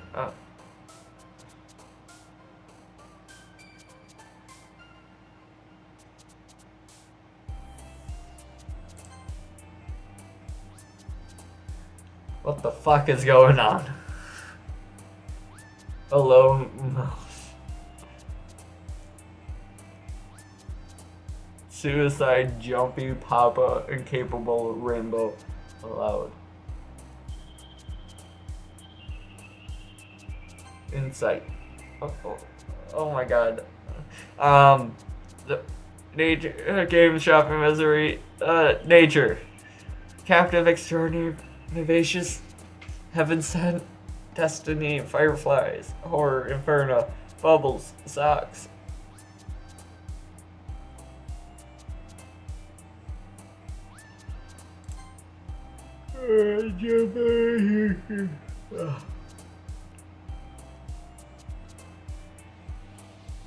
Sure.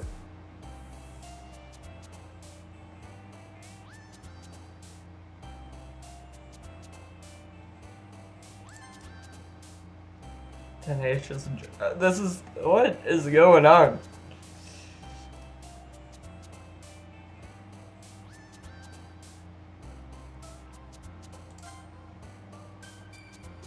None of these are fun. I know. Climax. Fickle. I like fickle. I don't even know what that is. Scout. Come up. Come on up. Come on up.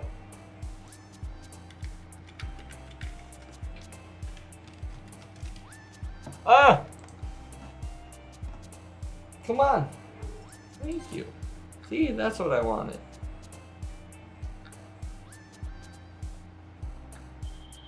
I got my kitty.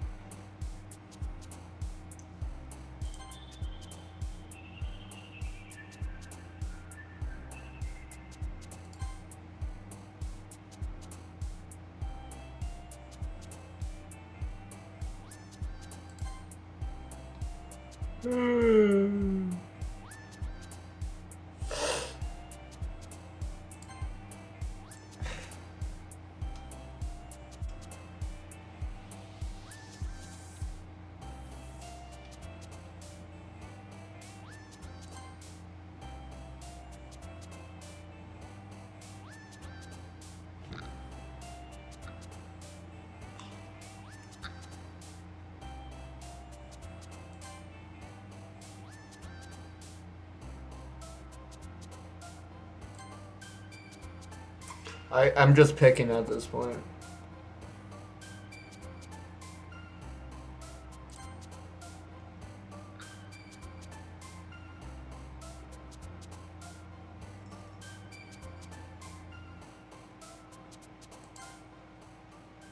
Oh god. Hi again. Glad to see you didn't run away on us. Nah, don't worry. This might be a little strange for me, but at least I keep my word. Well, I'm back at the literature club. I was the last to come in, so everyone else is already hanging out. Thanks for keeping your promise. I hope this isn't too overwhelming. I have a commitment for you. Making you dive headfirst into literature when you're not accustomed to it. Oh, come on. Like you deserves any slack. Sayori told me you didn't even want to join any clubs this year. And last year, too. Why do you have to be so mean to me? Get out of here. I don't know if you plan to just come here and hang out or what. If you don't take us seriously, then you won't see the end of it. Oh my, why? Natsuki, you certainly have a big mouth for someone who keeps her manga collection in the club room. Natsuki finds herself stuck between, say, Monica and manga. Manga is literature. Swiftly defeated, Natsuki plops back into her seat. Don't worry, guys. Fluffy always gives his best as long as he's having fun. He helps me with the busy work without me even asking. Like cooking, cleaning my room. How dependable. Sayori, that's because your room is so messy it's distracting. And you almost set your house on fire once. Is that so? You two are really good friends, aren't you? I might be a little jealous. How come you and Fluffy can become good friends too? Sayori, as usually, Sayori seems oblivious to the weird situation she just put me into. Oh, Yuri even brought you something today, you know. Wait, Sayori. Me? Not really. Don't be shy. It's really nothing. What is it? Never mind. It's made it sound like a big deal. It's really not. What do I do? I'm sorry, Yuri. I wasn't thinking. I guess that means it's up to me to rescue the situation. Hey, don't worry about it. First of all, I wasn't expecting anything in the first place. So any nice gesture from you is a pleasant surprise. It'll make me happy no matter what. Is that so? Yeah, I won't make a big deal if you don't want it to be. Alright. Well, here. She reaches their bag and pulls out a book. I didn't want you to feel left out, so I picked out a book I thought you might enjoy. It's a short read, so to keep your attention if you don't usually read. And we could, you know, discuss it if you wanted. That is, how is this girl accidentally being so cute? She even picked out a book she thinks I'll like, despite me not reading much. Yuri, thank you. I'll definitely read this. I enthusiastically take the book. Phew. Well, you can read it at your own pace. I look forward to hearing what you think. Now that everyone's settled in, I expect Monica to kick off some scheduled activities for the club. But that doesn't seem to be the case. Sayori and Monica are having a cheery conversation in the corner. Yuri's face is already buried in a book. I can't help but notice her intense expression, like she was waiting for the chance. Meanwhile, Natsuki is rummaging around in the closet. Man, it looks like no one wants to be bothered today. I slumped down at the nearest desk. How am I supposed to occupy myself with something literature? I guess I can always read some of the book Yuri gave me. I'm feeling a little too tired to read. I could probably fall asleep right now. I close my eyes and I'm listening to Sayori's conversation with Monica. We're probably going to seem really lame compared to all the other clubs though. Well, we can't give up. The festivals are a chance to show everyone what literature is all about. The problem is that the idea of literature club sounds too dense and intellectual. It's not like that at all, you know? We just need a way of showing that to everyone. Something that speaks to their creative minds. Oh, God. That doesn't solve the problem, though. What do you mean? Even if you come up with the most fun thing ever, nobody will come in the first place if it's a literature event. So it's more important to figure out how to get people to show up in the first place, you know? And after they come, we can do the thing to speak to their creative minds. Oh God, that was intense. What's this? Sayori is taking this really seriously. It's rare to see her deliberating like this. Huh? That's a good one. In that case, don't you think food will do the trick? What kind? Well, I guess we could. Cupcakes. Good thinking. Natsuki would love to do that. You're right. Natsuki makes the best cupcakes. That works out perfectly. That wasn't why you suggested it. The cupcakes speak to my creative tummy. Cupcakes it is then. I'm hungry. Anyways, we still need to work out the details in the event itself. Hey, I'm trying to get a girlfriend. It's not working well so far. They're just talking my fucking ear off. Why did I keep clicking? But there lies, unlike me, who has trouble finding any motivation at all. Sayori can put her mind to things and make them come to life. I suppose that's why I end up letting her get in my case about things. I can't help but wonder what it would be like to see the world through her eyes. Oh God. She's way too close. I open my eyes to find Sayori's face filling my vision. Nearly fall out of my chair. This, especially her, she doesn't stop fucking talking. Oh my God. She's gonna make me lose my mind. Sorry. Wait. Actually, I'm not sorry at all. It's your fault for sleeping like that. This isn't the napping club. What a bitch. Does our school have a napping club? You're staying up late again, aren't you? Now that you're in a club, you're gonna have less time for anime, you know. She's being controlling and she's not even my girlfriend. What the fuck? She's just my neighbor. You'll need to get used to it. Don't say that so loud. I glance over my shoulder and see if Monica over. It's true though. Yeah, I know. You're always looking out for me, Sayori. That's what I do best. Oh god, what about you? You look out for me better than you look out for yourself. Still oversleeping every day, aren't you? Not every day.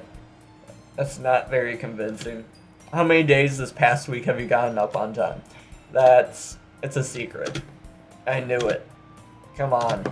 At least give me a little benefit of the doubt. It sucks. Can't even do that. Look, Sayori, it's written all over you. Sayori glances around at herself. How is it written all over me? You were clearly in a rush this morning. Look, your hair is sticking out all around here. I know I was out fucking... Wait, that's me saying that. I was gonna say it. I was out skateboarding. I look like dog shit. I went skateboarding this morning. Went to bed after. And then started gaming. Probably should have showered. I look and feel like shit. Look, your hair sticking out all the control here. No, it's not. Run my fingertip on the side of Sarah's hair trying to straighten up. Man, you really need a brush for this. My hair's just really hard to get right. I won't fall for that. There's more than just your hair. Look, your bow isn't straight either. And there's a toothpaste stain on your collar right here. Try to wipe off the sand with my finger. But nobody would ever notice that. Of course they would. Nobody's gonna tell you about it because they don't want to embarrass you. Fortunately, I really don't care about that. Hey, you meanie. And you don't even keep your blazer buttoned up. Seriously, Sayori. Why do you think you don't have a boyfriend yet? Oh my god. That's super mean. Sorry, but you'll thank me later. Start buying her blazer from the bottom. Once you see how much better it looks, you'll change your mind. What the fuck? This is so funny. What is? Well, I was just thinking how weird it was to have a friend who does these kind of things. Don't say that.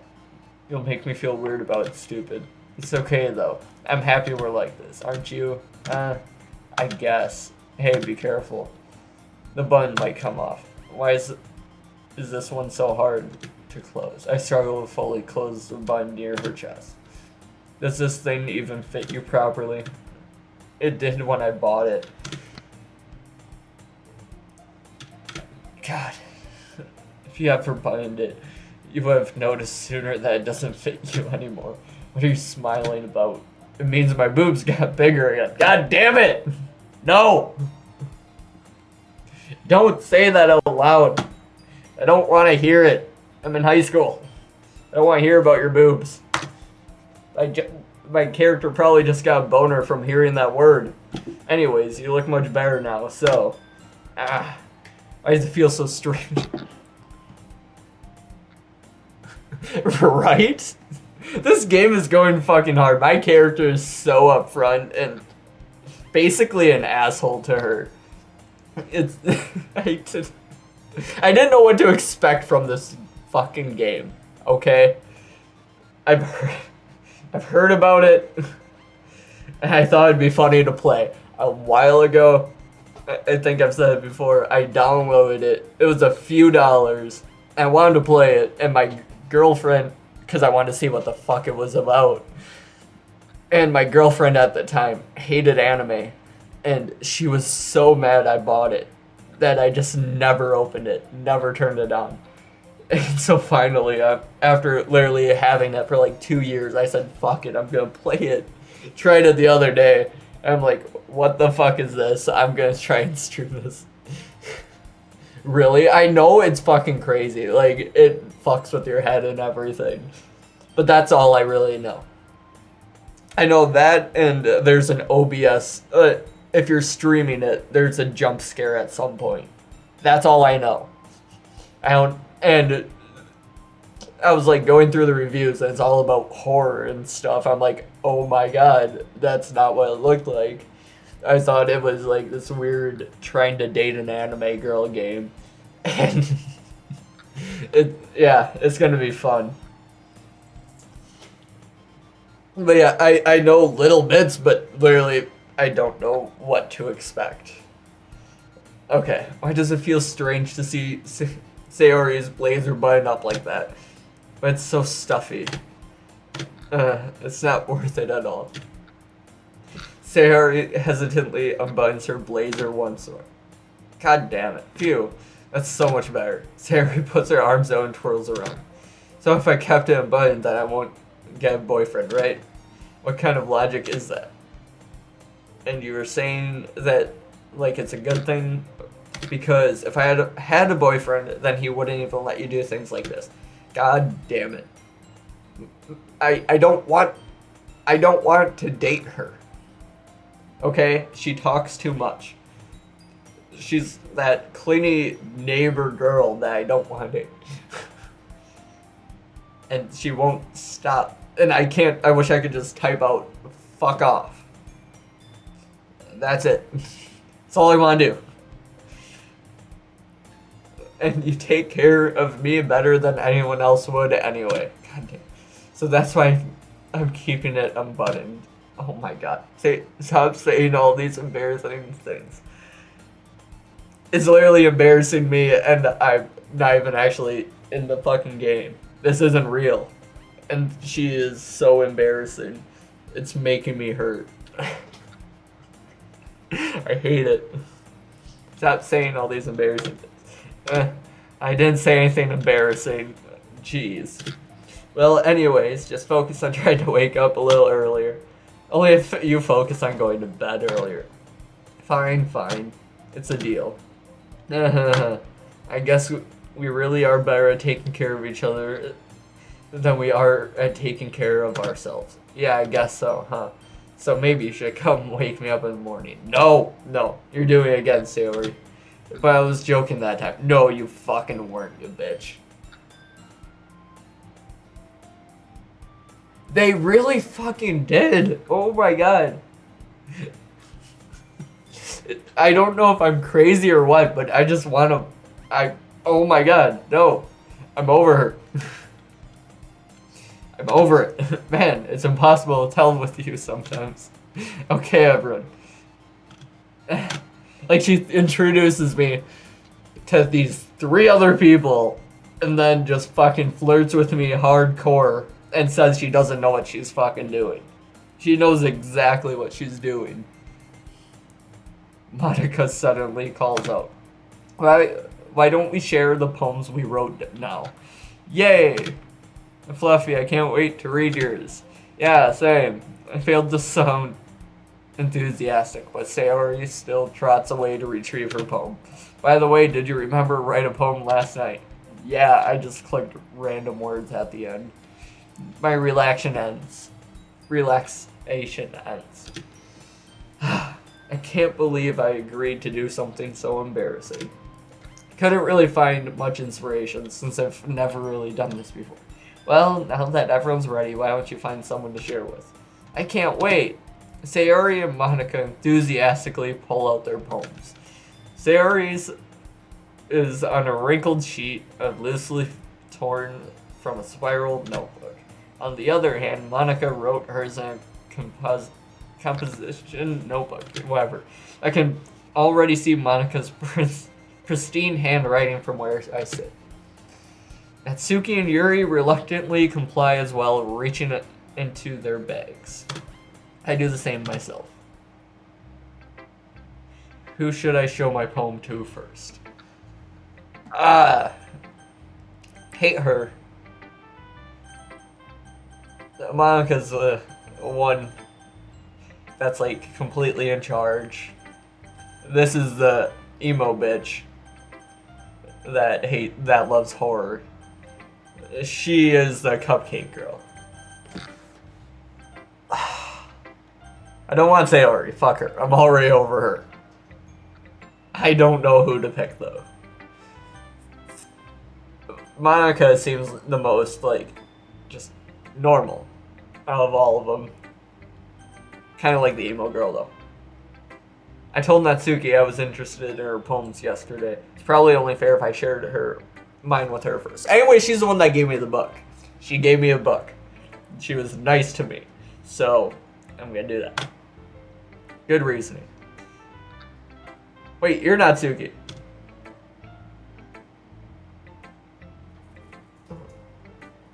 Wait, I picked the wrong person, goddammit. This is the cupcake girl. Fuck! It's fine. She was just too awkward for me. Way too. Like, she's just... This girl, I realized, she didn't know how to control her fucking emotions, so she thought I was cute and started just yelling at me and trying to make me feel like shit. I don't want to deal with that. I wanted the emo one that likes horror books. It's fine. It's a little blunt. Well, excuse me. It's not like I said it was bad. I just didn't evoke any emotions. So, basically, it's not cute enough for your taste. God damn it. You want to get smacked? Okay, yeah, this one seems crazy, god damn it. I picked the second.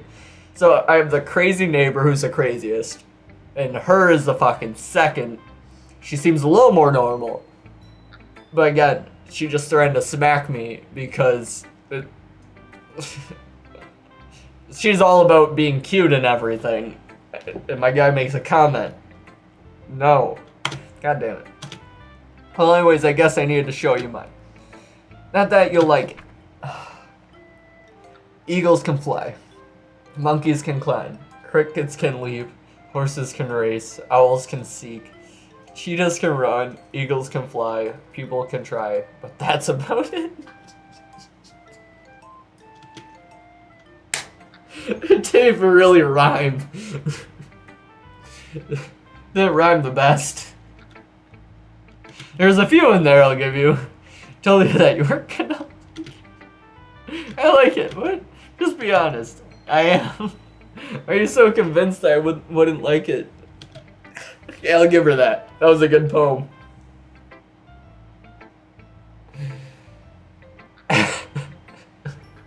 She had a good poem though. Come on, that was for how stupid that was. It was great. I don't know. I just wasn't expecting that. Everyone in I was expecting something serious. Okay. Everyone in high school thinks that writing has to be all sophisticated and stuff. Yeah, I was. That's what I was expecting. So people don't even take my writing seriously. But isn't the point of poems for people to express themselves? Your writing style wouldn't make your message any less valid. Yeah, exactly. I like when it's easy to read, but it hits you hard. Like in this poem, seeing everyone around you do great things can be really disheartening. So I decided to write about it. Yeah, I understand, but the other nice thing about simple writing is that it puts more weight on the wordplay. Like I set up for a rhyme at the end, but then made it fall flat on purpose. Oh, sure you did. I just think you're not creative. Helps bring out the feeling in the last line. Sure. So you did. I guess more went into it than I realized. Yeah. That's what it means to be a pro. I think she's making it up on the spot. Seriously. She's not that creative. I'm glad you learned something. You didn't expect that from the youngest one here, did you? Yeah, I guess not. I decided to humor her with that last comment. I don't really care how old everyone is, but if Natsuki is feeling proud, then I won't take that away from her. Who should I show my poem to next? Alright, the one I meant to. Yuri. There we go. Yuri stares at the poem. A minute passes, more than enough time for her to finish reading. Oh, sorry. I forgot to start speaking. It's fine. Don't force yourself. I'm not. I just need to put my thoughts into words. Hold on. Okay. This is your first time writing a poem, right? Yeah. Why do you ask? I do too. She's the best though, okay? She seems the best. She just seems awkward, but that's fine. We're all awkward. I guess that might be after reading through it. So it's that bad. No, did I just raise my voice? Oh, I'm sorry. Oh, God. I couldn't help but notice that she's been several minutes and we haven't gotten anywhere. Okay, now it's too awkward. Never mind. She's ruining it. It might take a while to get used to new people. It's fine. I really didn't notice. What were you saying? Right. It's just that there are specific writing habits that are usually typical of new writers, and having been through that myself, I kind of learned to pick up on them. I think the most noticeable thing I recognized in the new writers is that they try and make their style very deliberate. In other words, they tend to pick up writing styles separate from the topic matter, and they form-fit the two together. Well, yeah, that's what you're forced to do in school. I fucking hated that. The end result is that both the style and expressiveness are weakened. Once Yuri finds her train of thought, it's as if her demeanor totally changes. Her stammering is completely gone and she sounds like an expert. Of course, that's not something you can be blamed for. There are so many different skills and techniques that go into writing even a simple poem. Not just finding them and building them, but getting them to work together is probably the most challenging part. It might take you some time, but all comes with practice and learning by example and trying new things. She's had to. She's super awkward, but yeah, she's talking way too much about this, about my poem that I really couldn't care about. I also hope that everyone else in this club gives you valuable feedback. Natsuki can be a little bit biased though. Biased? How? Well, never mind. I shouldn't be talking about people like that. Sorry. It's fine. I'm not sure if Yuri is apologizing to herself, to me, or to Natsuki. Do you mind if I read your poem now? Please do. I'd love to share my thought process behind it. Yuri smiles dreamily, as if that's a rare opportunity for her, which itself is kind of funny. After all, isn't this supposed to be a literature club? You're making me read fucking cursive. God damn it. What a bitch. Who uses cursive? Ghost under the light.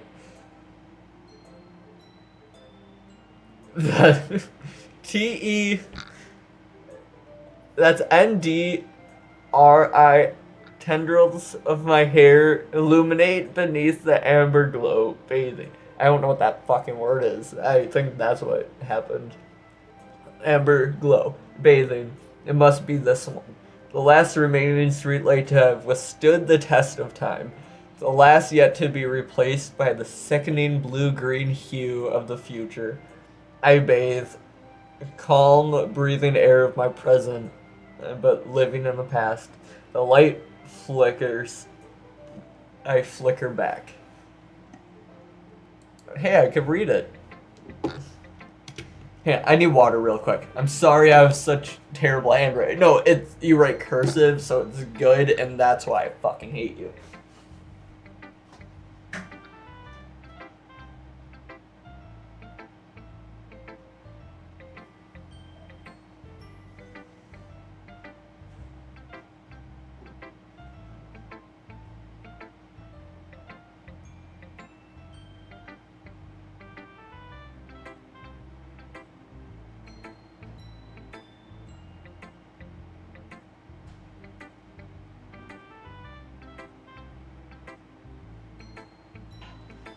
Ah.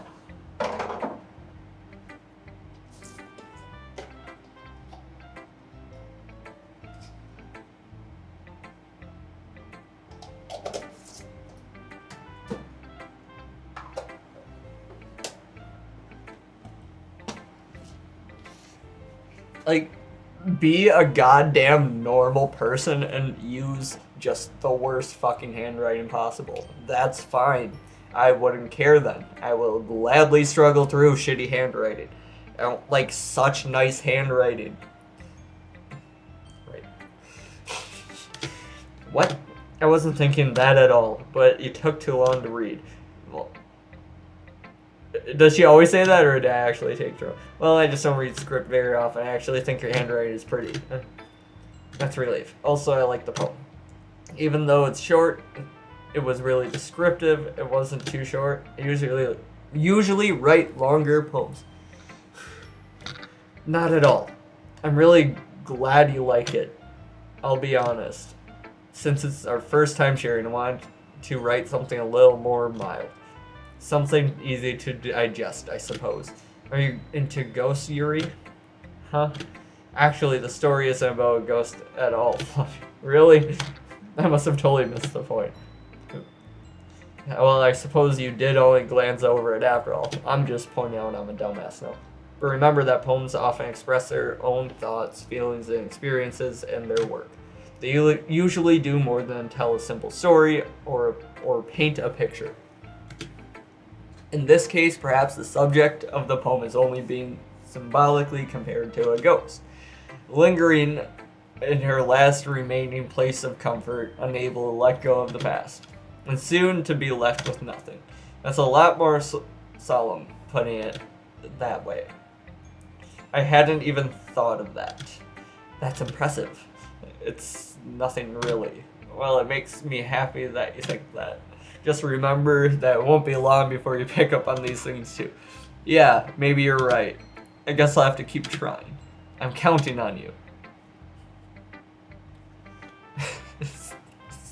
Sulfuric acid poem?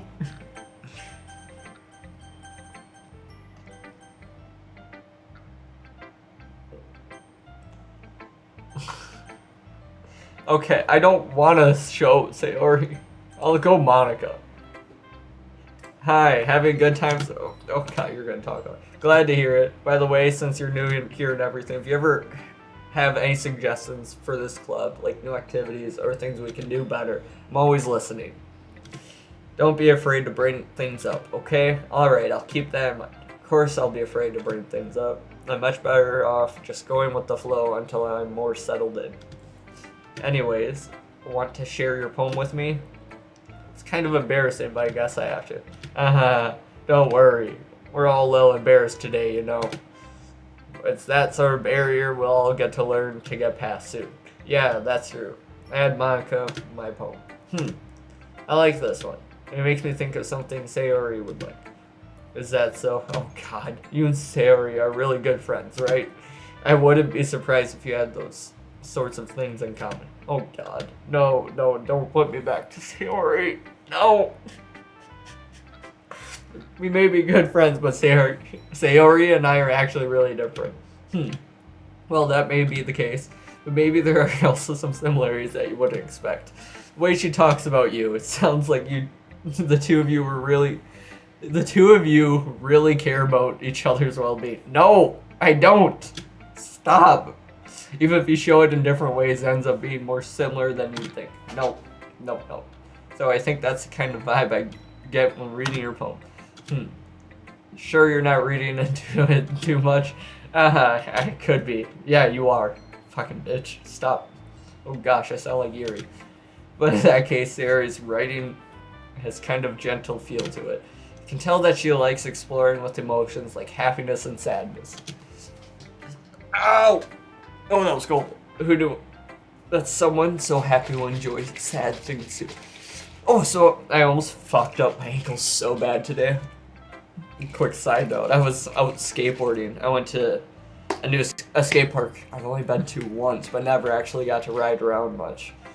I went this morning for 2 hours. I was just doing a rock to fakie, but I got chicken foot and just stepped off for some reason. I thought I was gonna roll out bad and I didn't want to fucking face plant or whatever, so I stepped off, which I know I shouldn't do, and I stepped right behind the board, which is also bad because I'm rolling backwards into it. So I step off, and which would have been fine if I kept running right away, but the board came down and hit me in my ankle at the same exact time, and I felt my foot just completely turn sideways, and with the board stabbing into me, I'm standing here. My foot was like this, and the skateboard is right here, and my foot was like completely sideways. And it could have been so much worse, because I was even still skating after for like an hour. But it scared the fuck out of me. I was like, oh my god, if I do that again, if I chicken foot again and get unlucky, I could easily just break my ankle right there. Like, even the skateboard, I bet going a little faster, I could have broken my ankle. Just with how I landed. Because literally, my foot, I was like on the side of my foot. And I've gotten hurt before. It was just, I can normally do a rock to fake. It was just felt off, and I don't know, it just sucked. I was like, Jesus Christ. I took a second. I walked it off. I was fine. Like I said, I was skating after. It just hurts more now that I'm not doing anything. But I was like thinking, I'm like, oh my God. I almost like needed to call my mom to drive out the 45 minutes to come get me because my ankle could have snapped right there.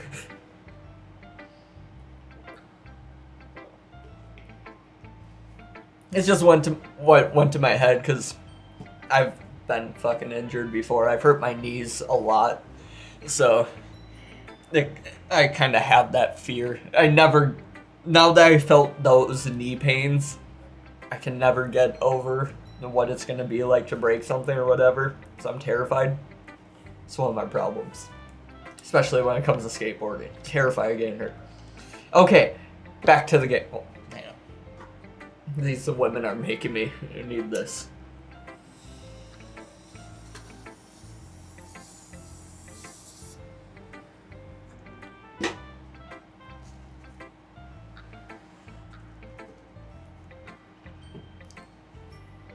Yeah, I was actually telling my friend the other day about hurting my knees. I can still I never tore anything in my knees or anything, but I've been super close. I've had so many like severe sprains where I can't even walk for, it was like 2 weeks I struggled to walk before I could even start gaining like mobility back. I have like just pain all the time going upstairs and stuff. Like I can't even ride a bike without pain because it's that high knee stepping motion. It just clicks. It's literally like my bone clipping onto I believe they said it was the tendons. It's not good. Anyways, that's all from soccer and skateboarding. But feeling that pain in my knee where I have no mobility and it feels like everything inside your knee is just moving around and it's not sitting still and you can't move it or anything. It's like, and I still feel that every once in a while, and I'm terrified of something happening again. It sucks. Like, I would say seriously, at least, I'd say maybe once a week, if not a little more, I will start getting that pain where it's like an anxiety thing, but I'll just literally have the pain like I heard it again, and that'll go away. But it's like, what the fuck? I'm like, oh God, I can feel everything shifting around. Hate it. Yeah. Now that I'm on knee pain, I'm so distracted. I'm sorry. I think I was 15. About 15, 16. I needed a physical for soccer, right? Because you have to get one every year when you play sports in high school and middle school. They were doing the reflexes for my knee. And it was the weirdest thing ever. Because I'm sitting there, and he has the mallet, or whatever, the thing, it smacks my knee a few times, right? It gives it a feel like a smack. Not even a smack, but you know, it's it. And my leg sits there. And I see him kind of cock his head, and he's like, maybe I hit it in the wrong spot. He's probably thinking. He does it again. And I'm sitting there. My leg doesn't move. And he looks down, looks up at me, looks down, does it again. And he's like, so you still play soccer, right? I'm like, yeah. I was like, I mean, my knees hurt and I have problems. I've injured them and they're not the best. I was like, but I still play, yeah. I'm like, I still run and everything. I'm fine. He was like, hits it one more time. He's like, yeah, I think you're fine. He couldn't. I didn't have the reflex in my knee when he'd hit it. My leg would just sit there. I had no idea why. He was like trying to relax it even, you know, and everything. No, my knee had no reflexes. I have no fucking idea why, and he didn't either. He just said, that's interesting. Thanks. Yeah, like I said, I still have pain. That was like 7 years ago, if not longer. I still have pain. Like, even bending my knee too much, it clicks. I hear a distinct click in my knee. Not like a bone, not like popping your knuckles or anything, not like that. It's like you can hear something shift. It doesn't feel good. I don't know. Whatever. And the thing is, I've needed an MRI, but I would need to do at least a year of physical therapy to prove that it's nothing. But we don't have the money. I've never had the money. My family never had the money for that, really. And I was always active. I always played, and I could always, like, play sports and everything. I would just every once in a while have severe pain. I remember once I was actually having so much pain in a game. I went back out, finished the game, but then after, my dad literally had to carry me because I could not walk. My knee was just done. I'm sorry I described my knee like that. Yeah, it's interesting feeling it. Yeah. Okay, now back to the game. Who knew that someone so happy would enjoy sad things too? Yeah, that's totally unexpected. Well, to each their own. And you shouldn't be afraid to experiment a little bit either. I completely forgot what the fuck we were talking about. I know it's my poem. That's about it. Look at her nails. Oh my god. They start, like, at her knuckle. Or is that just the lighting? It may just be the lighting. I can't tell. Oh my god. It's like a velociraptor with huge claws. Okay, I'm sure I'll end up trying different things a lot. Could take a while before I feel comfortable doing this. That's okay. I'd love to see you try new things. That's the best way to find the key kind of style that suits you. Everyone else might be a little bit biased toward their own kinds of styles, but I'll always help you find what suits you the most. So don't force yourself to write the way everyone else wants you to write. It's not like you have to worry about impressing them or anything. But what if I'm trying to impress you? Haha. Aha. Anyways, do you want to read my poem now? Don't worry, I'm not very good. You sound pretty confident for someone who claims not very, very good. Well, that's because I have to sound confident. That doesn't mean I always feel that way, you know. I see. Well, let's read it then. There's something you being a dinosaur? What? My phone keeps hearing Siri. It keeps popping up. Like, I'm saying, talking to it. Oh god, I have to scroll, you bitch! Hole in the wall. It couldn't have been me. See the direction the spackle produces. A noisy neighbor, an angry boyfriend, I'll never know. I wasn't home. I peer inside for a clue. No, I can't see. I reel blind like a film left out in the sun. But it's too late. My retinas, I already scorched with a permanent already scorched with a permanent copy of the meaningless image. It's just a little hole. It wasn't too bright. It was too deep. Stretching forever into everything. A hole of infinite choices. I realize now that I wasn't looking in. I was looking out, and he on the other side was looking in. Literally, I'm sorry. The beginning seemed so fucking weird to me. It didn't seem like a poem. Maybe I'm really high. Maybe I just don't read enough anymore. But now it's like, kind of like, I don't know. It's kind of like a conversation in her head. I don't know. So, what do you think? It's very freeform, if that's what you call it. Sorry, I'm not really the right person to ask for feedback. Ahaha. It's okay. Yeah, that kind of style has gotten pretty popular nowadays. That is, a lot of poems have been putting emphasis on the timing between words and lines. When performed out loud, it can be really powerful. Can you please read it for me? Because I'm not going to get that down. I have no idea how the fuck that is supposed to be read. Okay, what was the inspiration behind this one? Well, I'm not sure if I know how to put it. I guess you could say that I had some kind of epiphany recently. It's been influencing my poems a bit. An epiphany? Yeah, something like that. Every time I hear epiphany, I think of the Simpsons movie. I watched that when I was a little kid.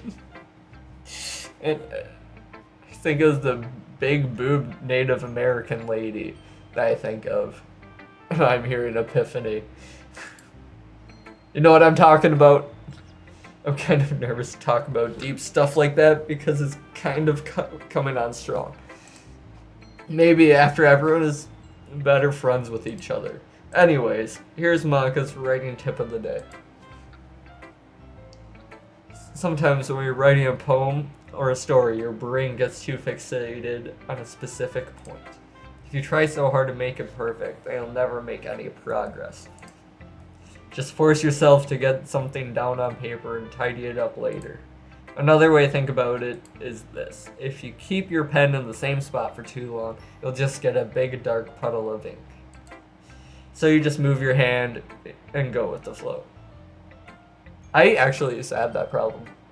You think she's just depressed? I think so too. She is, but her parents force her to be like this perfect student, so she really wants to kill herself deep down, but she's like, yeah, I got it on the outside, because her parents would beat her if she didn't, because she wasn't gonna get straight A's if she's depressed. So you just move your hand and go with the flow. That's my advice for today. Thanks for listening. Can you just give me a TED Talk? No, can I skip? Let me skip. I'm not skipping. I don't want to. But I feel like skipping doesn't actually skip. It'll still show it to her. And I don't want that.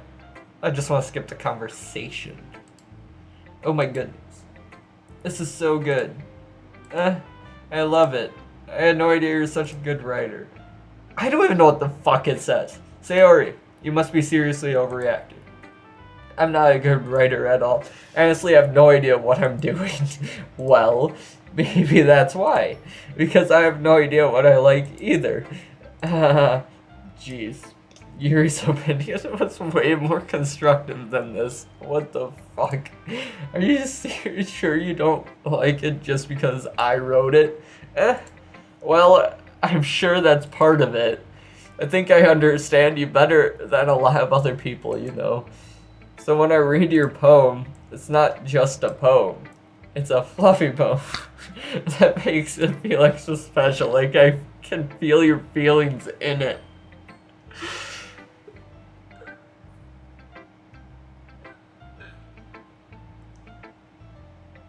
I'm gonna fucking kill myself. Don't, no. I know she's probably depressed in this game, and that, I know.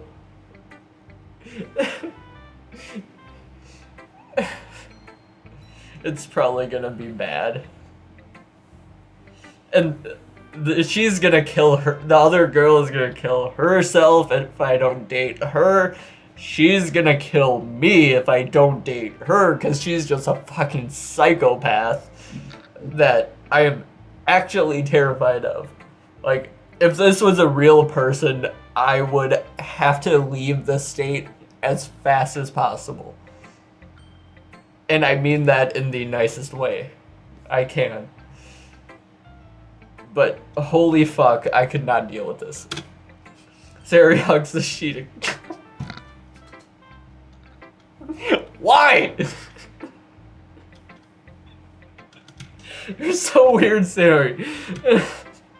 I'm really happy I'm really happy just that you wrote one. I hate this.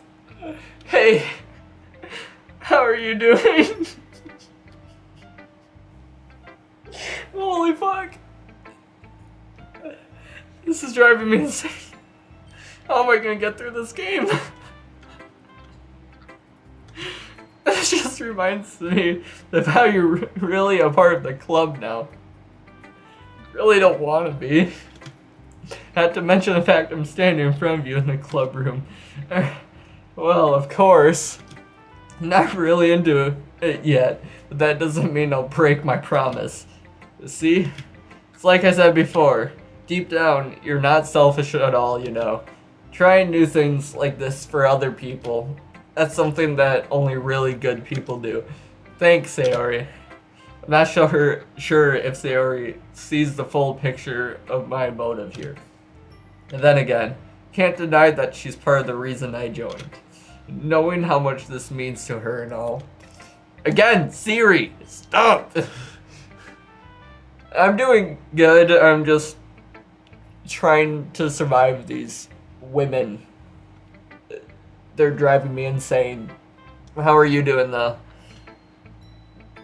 Yeah, they're gonna... I'm gonna throw my head through my fucking computer soon. And I'm gonna make sure you have lots of fun here, okay? This will be my way of thanking you. Alright, I'm going to hold you to that then. Yay! Now you'll read my poem too, right? Don't worry, I'm really bad at this. Oh god, do I want to read it? Is it gonna be about me? We'll see about that. I would die. I am gonna die. Oh.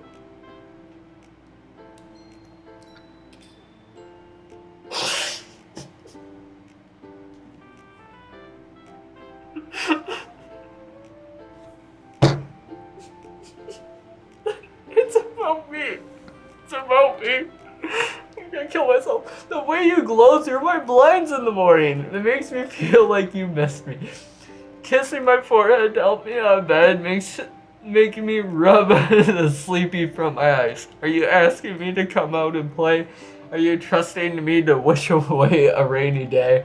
I look above, the sky is blue, it's a secret, but I trust you too. If it wasn't for you, I could sleep forever, but I'm not mad, I want breakfast. What a way to end.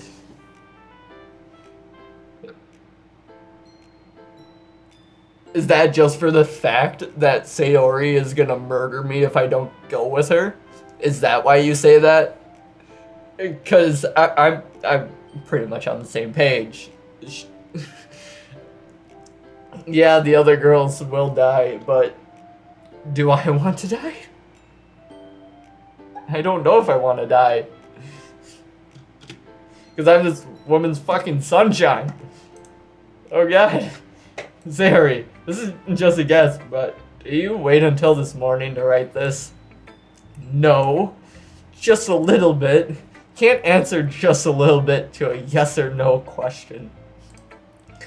I forgot to do it last night. I saw you walking by. Well, at least that makes me feel a little bit better about myself. Don't be mean. Still tried my best. Ah, yeah. I didn't mean to say that it was a bad poem. It came out nice, or how should I put it? Sounds just like you. Yeah, completely fucking obsessed. Yeah, but I'm fucking depressed. Okay? So is it worth it? I don't know. Should I let her just murder me? That may be better. Because do I want to live depressed with this woman? I mean, if the sex is good. Like, if it's one of those rocky relationships, but you get, like you guys fight, but then you have amazing sex after, that may be worth it, right? Like, I know some people are okay with that. As long as it doesn't happen too often, they'll scream and fight, and then have amazing makeup sex. That's an option. Yeah, so I'll be depressed for a little bit, but at least I'll have some crazy sex before then. Before she murders, I think she would ultimately just murder me. I don't know. Really? Yeah. Especially that last line. I made eggs and toast. Even though you were late to school, it's bad to skip breakfast. I get all cranky. Well, I guess there's no point in arguing. Anyways, thanks for showing me. This was so much fun. Monka's the best. Ah, yeah. But next time, I won't forget. I'm gonna write the best poem ever. I don't want to hear it, no. Well, I guess I look forward to it. No. I'm just lying. Phew. I guess that's everyone. Glance around the room. That was a little bit more stressful than I anticipated. It's as if everyone is judging me for my mediocre writing abilities. Even if they're just being nice, there's no way my poems can stand up to theirs. This is a literature club after all. If you date them, then Sayori kills you, and they would probably go with you. Yeah, so that's not worth it. So might as well go with Sayori until she ultimately just murders me because she's so in love with me and I'm just gonna eventually push her over the edge because I'm such a dick to her. But again, I'll get that crazy makeup sex in between. But yeah, like you said, if I go for anyone else, she's fucking murdering me. I don't have a chance of that. I guess that's what I ended up getting myself into. Across the room, Sayori and Monika are happily chatting. My eyes land on Yuri and Natsuki. They're gingerly exchanging sheets of paper, sharing their respective poems. As they read in tandem, I watch each other's facial expressions change. Natsuki's eyebrows furrow in frustration. Meanwhile, Yuri smiles sadly. What's wrong? What's with this language? Did you say something? Oh, it's nothing. Natsuki dismissively returns the poem to the desk with one hand. Oh, they're gonna fucking murder each other as well. They're too opposite, I feel like. She's all too cute and seen. She's all emo and goth. They're gonna fucking battle it out. Guess you could say it's fancy. Ah, thanks. Yours is cute. Cute? Do you completely miss the symbolism or something? I did. I didn't fucking get it. It's clearly about the feeling of giving up. How can that be cute? I know that. I just meant the language, I guess. I was trying to say something nice. You mean you have to try that hard to come up with something nice to say? For you, yeah. Thanks, but it really didn't come out nice at all. Well, I do have a couple suggestions. If I was looking for suggestions, I would have asked someone who actually liked it. What? You need constructive criticism, and it's fine coming from fucking everyone. I know, I'm on the side of everyone's oh yeah, it's 2 and 2 actually. Yeah. It's literally split down the middle. Sayori liked it, and Fluffy did too. So based on that, I'll gladly give you some suggestions of my own. Wait, what did I click? Wait, return. First of all, excuse me. I appreciate the offer, but I spent a long time establishing my writing style. I don't expect it to change anytime soon, unless of course I come across something particularly inspiring. She's completely inspired by Edgar Allan Poe. That's about it.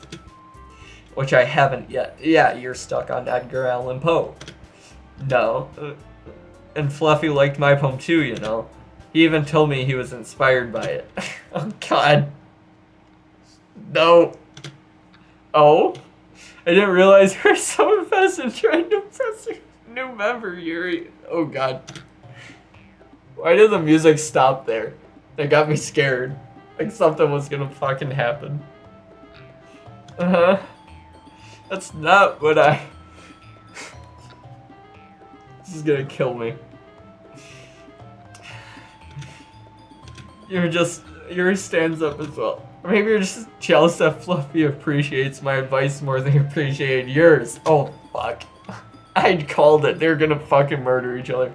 Huh? How do you know he didn't appreciate my advice more? Fucking Christ. Are you that full of yourself? No, I was full of myself. I would deliberately go out of my way and make everything I do overly cutesy. Is everyone okay? No, I need fucking help. Get me out of here. Well, you know what? I wasn't the one whose boobs magically grew in size bigger as soon as Fluffy started showing up. Well, it worked. Atsuki, I'm joking. I hate my life. Atsuki, that's low. This doesn't involve you. Oh god. I don't like fighting, guys. Suddenly, both girls turned towards me after they just noticed I was standing there flipping. She's just trying to make me look bad. That's not true. She started it. She could get over herself and learn to appreciate that simpler right is more effective.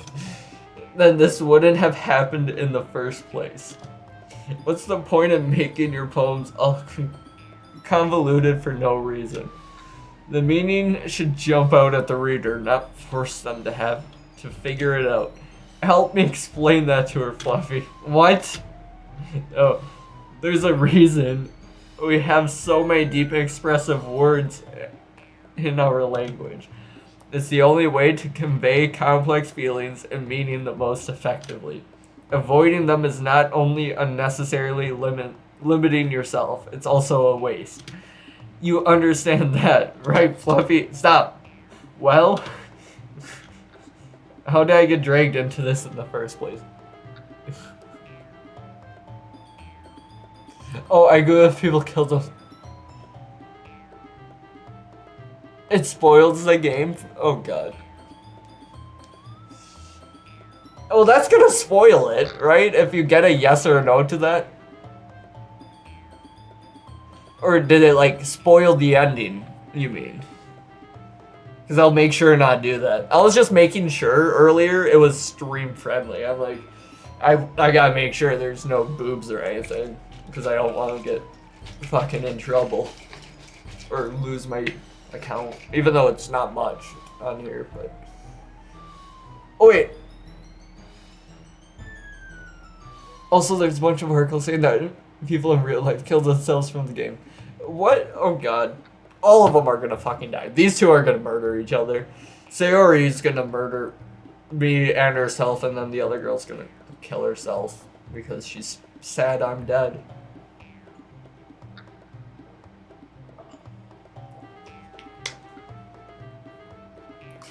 That would be fucking crazy if real life people actually died and killed themselves. Because I heard this is like, there's psychological horror in this.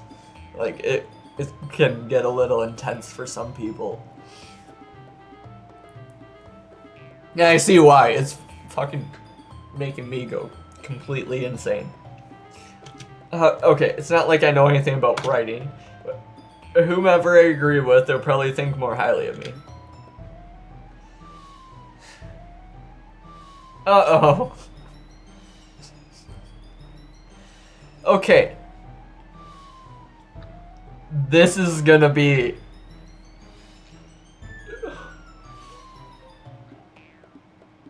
This is a very tough decision.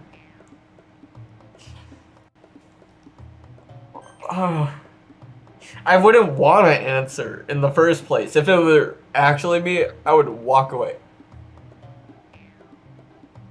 Holy fuck. Oh my god. Yeah. That's intense. Oh my god. That's not funny at all. That's not... But some people, especially if they don't realize it is just a game, can really get invested in some things. I know it, like... like I said, I saw there was... it told me there was a I ended up finding there was going to be a jump scare because I'm streaming it. And maybe that had something to do with it because, like, it seems like it fucks with your computer as well, I guess. What I'm getting because it can read if you're fucking streaming it. So, I don't know. There's so much to it. I don't know how long this fucking game lasts. I don't know when anything starts happening. Okay, I didn't even start thinking about this. Oh my god, this is gonna be a hard decision. Because Natsuki is completely insane. I feel like if I don't agree with her though, she's gonna beat me. Like, she'll just start punching me. Yuri, if I don't agree with her, she's gonna kill herself. And she does have a good point. But yes, you should also use your own language. But if you don't want to, you shouldn't have to, like Natsuki said. So I agree with both of them. They're both right on in their own ways. So help me, but then Sayori is gonna think I'm on her side and in love with her and need to run to her for anything. I don't want her to think that way. All I want is to get out of this conversation because I know no matter what my answer is, someone is going to be hurt. And they're going to murder each other. But I don't want Sayori to think I am in love with her because she's going to say, if I say anything to her, she loves me. I could insult her and she loves it. I don't know what to do. God damn it! Don't! I very rarely get these fucking decisions, I realize. Like, this entire time, I've gotten, like, I wrote the poem, and then I picked the order I wanted to share. It's mainly been reading.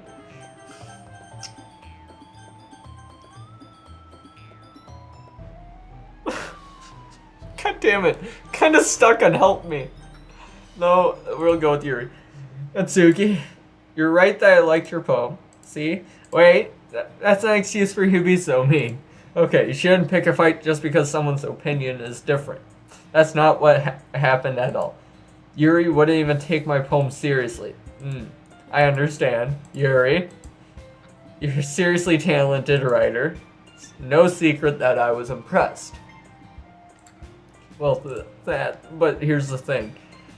No matter how simple or refined someone's writing style is, they're still putting feeling into it, and it becomes something really personal. That's why Natsuki felt threatened when you said her poem was cute. I see. I didn't notice that. I'm sorry. But Natsuki, you took it way too far. Yuri means well, and if you've just told her how you felt, then this wouldn't have happened in the first place. So I'm just a fucking mediator at this literature club now. That's all it is. Are you kidding? That's exactly what I did. And so it was her that... Natsuki, I think that's enough. You both said some things that you didn't mean. Yuri apologized. Don't you think you should too? Natsuki clenches her fist. In the end, nobody has taken her side. She's trapped at this point of being defiant only because she can't handle the pressure. I end up even feeling bad for her. Sometimes when I'm hurt, it helps to take a walk and clear my head. Sayori, she doesn't need to. You know what? I'm going to do that. It'll spare me from having to look at all your faces right now. What a bitch. Without warning, Natsuki scratches her own poem up from the desk and storms out. On her way out, she crumbles up the poem with her hands and throws it in the trash. Fuck me. She's gonna be dead. She's dead. Natsuki. She really didn't need to do that. Look across the room. Yuri's chin buried in her hands while she stares down at her desk. I gingerly approach her and sit in an adjacent chair. Everything alright? I'm so embarrassed. I can't believe I acted like that. You probably hate me now. No, Yuri. How could anyone have not gotten frustrated after being treated like that? You handle it as well as anyone could. I don't think any less of you. Well, alright, I believe you. Thanks, Fluffy. You're too kind. I'm thankful to have you a part of this club now. After we just got rid of Natsuki? Okay. It's nothing. one more thing. That one thing that Natsuki said about, I would never do anything so shameful. So, what thing did Natsuki say? Well, never mind that. I'm going to make some tea. Good idea. Make enough for more than one person. Okay? Yeah. What the fuck? Okay, everyone. It's just about time for us to leave. Finally. How did you feel about sharing poems? It was a lot of fun. Well, I'd say it was worth it. No. It was alright. Well, mostly. How about you? Yeah, I'd say the same. It was a neat thing to talk about with everyone. Awesome. In that case, we'll do the same thing. No. And maybe you learn something from your friends too. So your poems will turn out even better. It's back to high school. I did learn a little more about the kinds of poems everyone likes. With any luck, that means I could do a little bit better job impressing those I want to impress. Oh god. I nod to myself with newfound determination. Fluffy, ready to walk home? Sure, let's go. Sayori beams at me. It truly has been a while since Sayori and I have spent this much time together. Can't really say I'm not enjoying it either. I'm not enjoying it. Sayori, about what happened earlier. What do you mean? Between Yuri and Natsuki. Does that kind of thing happen often? No. No way. That's really the first time I've seen them fight like that. I promise they're both wonderful people. You don't hate them, do you? No, I don't hate them. I just wanted your opinion, that's all. I can see why they make good friends with you. Phew. Fluffy, it's nice that we got to spend time with you in the club. You're driving me insane. I think seeing you get along with everyone is what makes me the happiest. I think everyone really likes you too. That's, every day is going to be so much fun. Sigh. It looks like Sayori still hasn't caught on to the kind of situation I'm in. Sure, being friends with everyone is nice, but does it really need to stop there? Well, we'll just have to see what the future holds, Sayori. I pat Sayori on the shoulder. Oh god. I said that more to myself than to her, but it's easy to use Sayori as an internal monologue sometimes. Okay, yeah. So I'm just leading her on if anything then. That's what she thinks. Oh god. This is agonizing. Oh shit. Okay.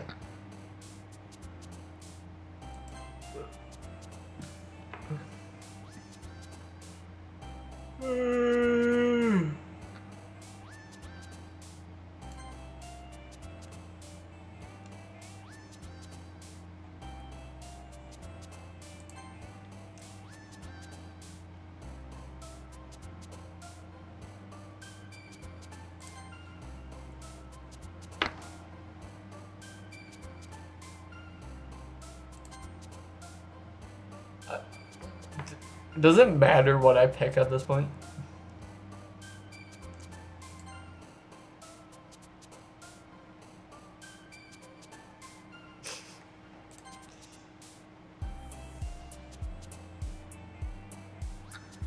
Yeah, I don't know if it matters. Greater.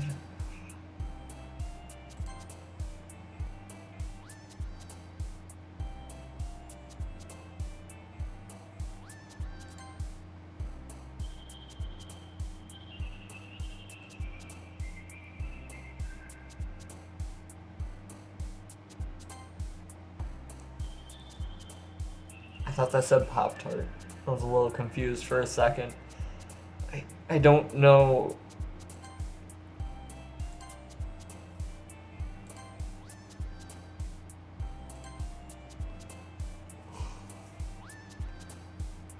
Why are there only 3 right here? Oh god.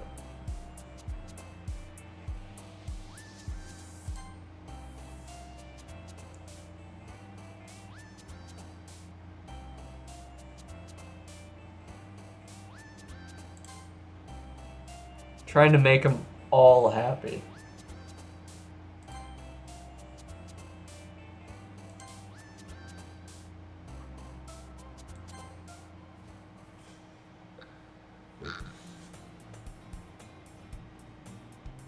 Another day passes and it's time for the club meeting.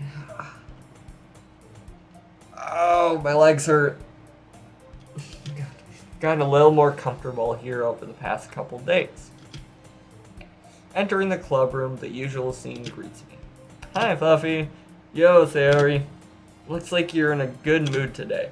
I'm just still not used to you being in the club, that's all. I see. It's a pretty simple thing to get you in a good mood. But I guess it's always the simple things with you anyway. Speaking of which, I'm kinda hungry. Will you come with me to buy a snack? No thanks. That's not like you at all. I have my reasons. Why don't we take a look at your purse, Sayori? Why that all of a sudden? No reason really. I just wanted to look at it. Sayori nervously retrieves her coin purse. She fumbles with the latch and gets it open. Then she turns upside down and lets the contents spill onto the desk. Only 2 small coins fall out. I knew it. I can see her right through you, Sayori. That's not fair. How did you even know? It's simple. If you had enough money in the first place, you would have bought a snack before coming to club room. So either you're not hungry and want an excuse to take a walk, or you plan to conveniently forget that you spent all your money, so I would lend you some. But there's one more thing. You're always hungry, and so that only leaves the other option. The one option. I give up. Don't make me feel guilty. If you feel guilty, that means you deserve to feel guilty. I'm such an asshole to her, and I fucking love it. She is never gonna get the hint, though. She's never gonna get the hint. I'm trying to try and figure out which one of her friends I want to be with right now. She does not get that. Yuri suddenly giggles. Oh, there's my love. No, you're all good. You don't have to apologize. I'm sitting here still trying to figure out which one I'm trying to fucking survive with. I don't know. She's driving me insane again. I didn't know she was listening. Faces in her book as always.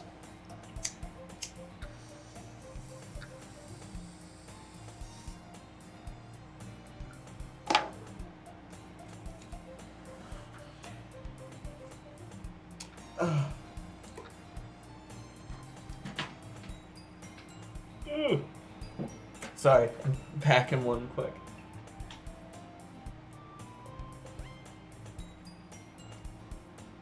So I'm moving to my grandma's soon. In the next few months, I'm gonna be living there to save some money, pay off the rest of my debt before I move out of state. Because I want to move out of state. I'm not gonna be able to afford it living in an apartment, you know, because I'm not gonna be able to save enough to go like that. Oh, that sucks. Yeah, I made sure to try to not spoil anything, because I'm trying to go in this as blind as possible. Like I said, I only know the jump scare. I'm really afraid though, moving into my grandparents. The Wi-Fi is gonna fucking suck, because it always has. Okay, my brother, he's lived there forever. He recently bought a house. He moved up there with my parents. My parents are following him. I'm in Wisconsin. I plan on going out west to either Colorado. I do a little more southern Colorado because it's cheaper, but I want to be closer to like Colorado Springs. Or I'd go all the way out to either Washington or Oregon and kind of find a smaller, cheap town out there. Because I know there are some cheap areas to live out there. I don't want to live directly in the city, anyways. But yeah, I'm in Wisconsin.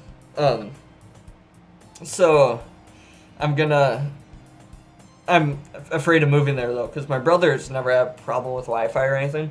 My phone has never worked there, right? Like, I don't know why. Even just reception, it doesn't work. Calling, it doesn't work. Like, even on Wi-Fi, nothing fucking works there. I don't know what's gonna happen. I'm gonna talk to her, see if we can upgrade the Wi-Fi or fucking whatever. But God, I hope I can still stream, because I'm trying to really get back into it. I loved doing it before. I'm getting my motivation and confidence back to do it. Terrified moving in, because I'm afraid that's gonna stop it.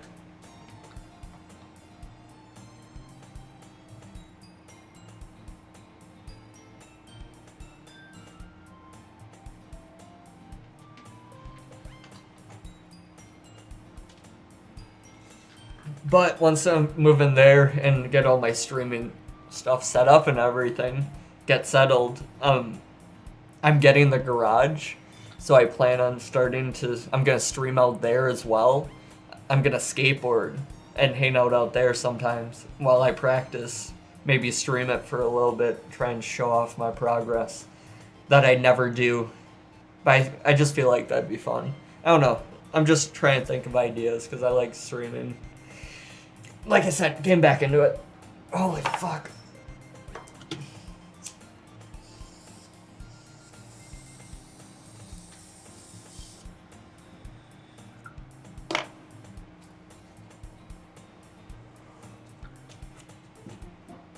Oh, and I love my grandma. Fucking amazing person. I'm going to go insane though because she's so excited for me to be living there. Like, she's excited, thinking I'm gonna spend all this time with her and stuff. I don't know how many times I can tell her. I'm like, I don't want that. I want to live by my own. I'm like by myself and everything else. Like, I'm gonna feel so bad because she's expecting to always eat with me and stuff, and it's not gonna happen. I'm like, I'm gonna sometimes, but I just want to do me. I'm 23. I don't know. I like doing things on my own now. I like myself. I'll say hi walking by. I'll eat with you like once a week. No more. That's gonna be a lot for me. Alright. It was just something in my book. Yuri, tell Fluffy to let me borrow some money. Don't get me involved like that. Sayori. Besides, you should only buy what you can reasonably afford. Okay. I want to say something real fucking quick with this game. Every time Yuri moves her arms, she'll put her arms like in front of her chest and then move them. It looks like she's trying to push her boobs out. I don't know if just how the character stands or what, but it looks like she's trying to like half flash me, and it keeps scaring me every fucking time. Okay? Every time it happens, I keep going, oh my god, is there gonna be boobs? And frankly, after pulling a mischievous little stunt like that, your suffering is fair enough retribution. Haha. See, when she moves her arms back, no, it's weird. I didn't mean that. No, where hair's on the way. I get too absorbed in my book. I really like when you speak your mind, Yuri.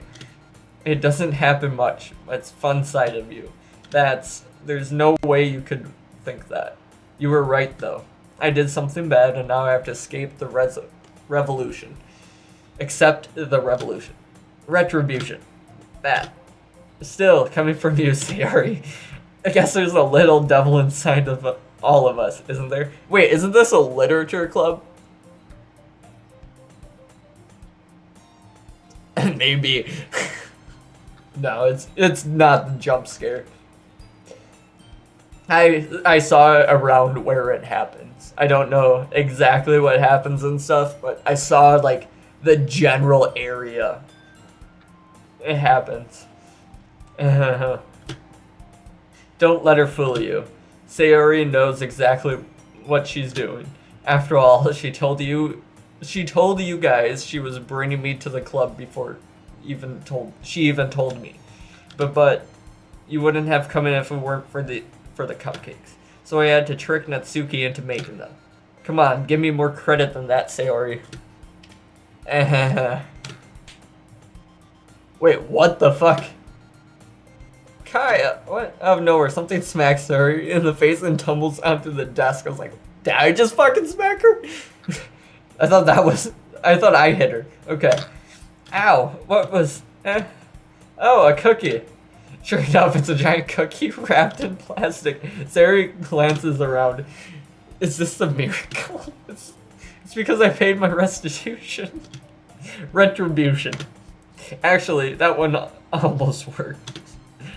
I was just gonna give it to you, but then I heard you blab about the cupcakes. It was totally worth seeing your reaction though. Haha. Natsuki, that's so nice of you. I'm so happy. Sayori hugs the cookie. Jesus Christ. Jeez, just eat it. Thank you. Sayori rapidly tears open the wrapper and takes a big bite. So good. Oh my god. Sayori suddenly claps her hands over her mouth. I bit my tongue. You're going through a lot over just one cookie. Natsuki takes a bite of her own cookie. Ah, yours looks really good too, Natsuki. Can I try?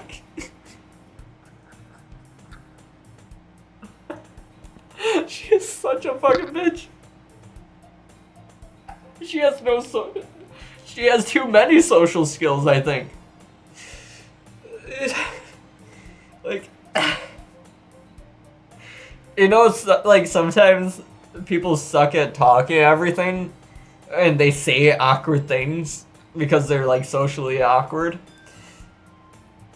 She's not socially awkward. She's like amazing at talking with people that she just has the fucking balls to do this. To be given a cookie and a girl that someone made for her.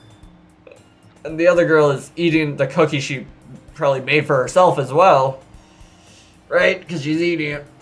And then asked to just take a bite of it.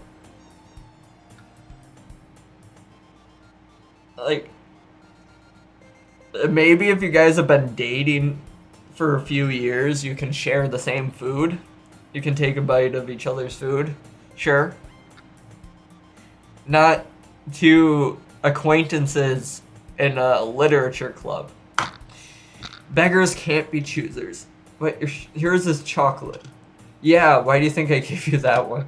Fine. Still, I'm really happy you shared this one with me. Oh, she did it to be a bitch, though. Natsuki was trying to be a bitch because she knew she liked chocolate, so she didn't give her the chocolate one. Okay. Really happy you shared this one with me. Sayori gets out of her seat and goes behind Natsuki and wraps her arms around her. Ah, jeez. I get it. Cookie still in hand, Natsuki reaches up and nudges Sayori off her chest. Oh my god. They really put so much thought into making these characters fucking terrible. Because look at this. Sayori suddenly leans down and takes a bite out of Natsuki's cookie. Oh my god. This is so uncomfortable. I don't know why, but it's making me so uncomfortable. Hey, did you seriously just do Uh-huh. Sayori trots away to safety. Yuri and I laugh as well. Jeez, you're such a kid sometimes. Monica, can you tell Sayori? Natsuki glances around.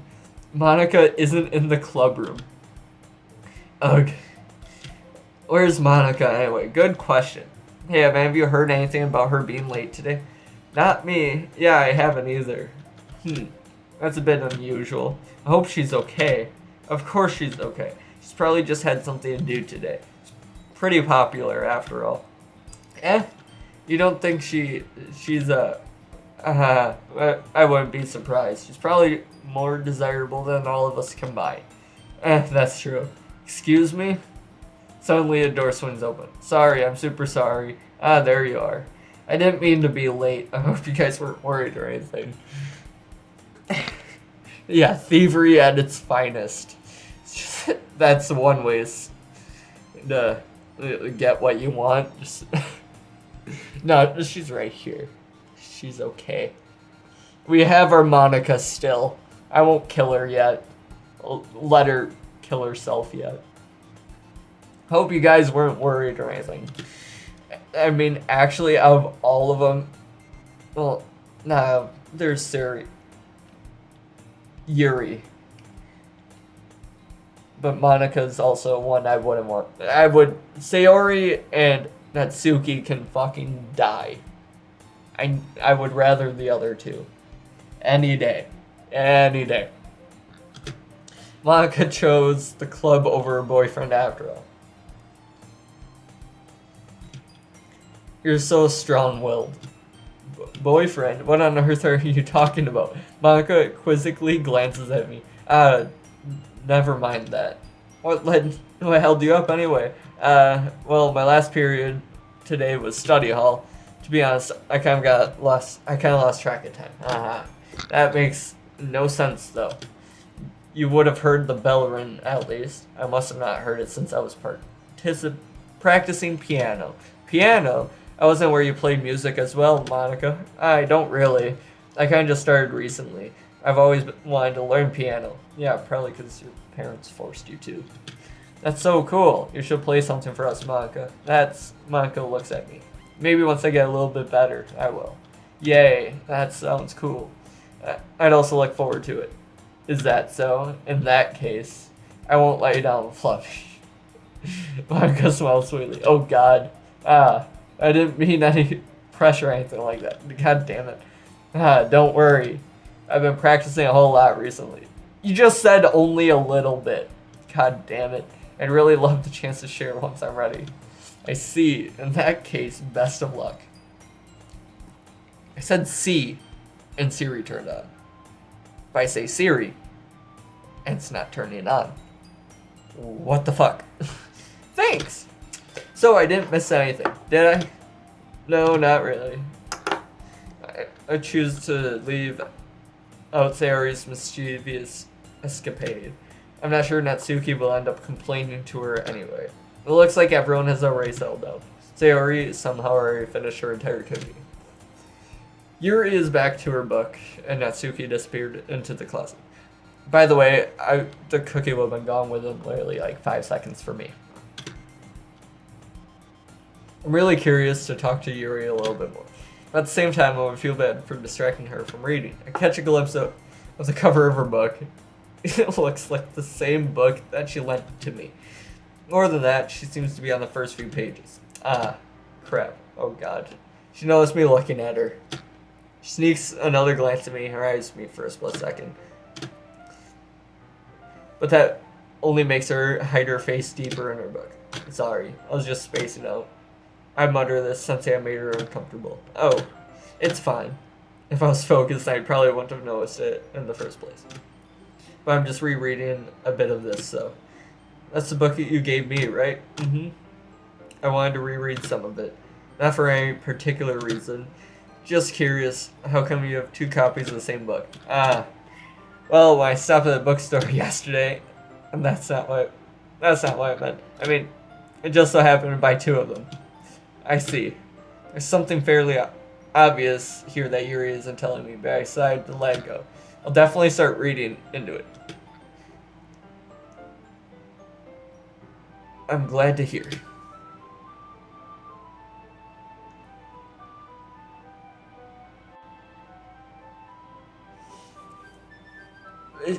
I think Monica is the only normal one. I really think so. Because this girl is just insanely awkward. Like, doesn't know how to talk at first. Once she does, she seems like she can. Seems way too smart, though. And in her own head. But, like, isn't willing to talk about it.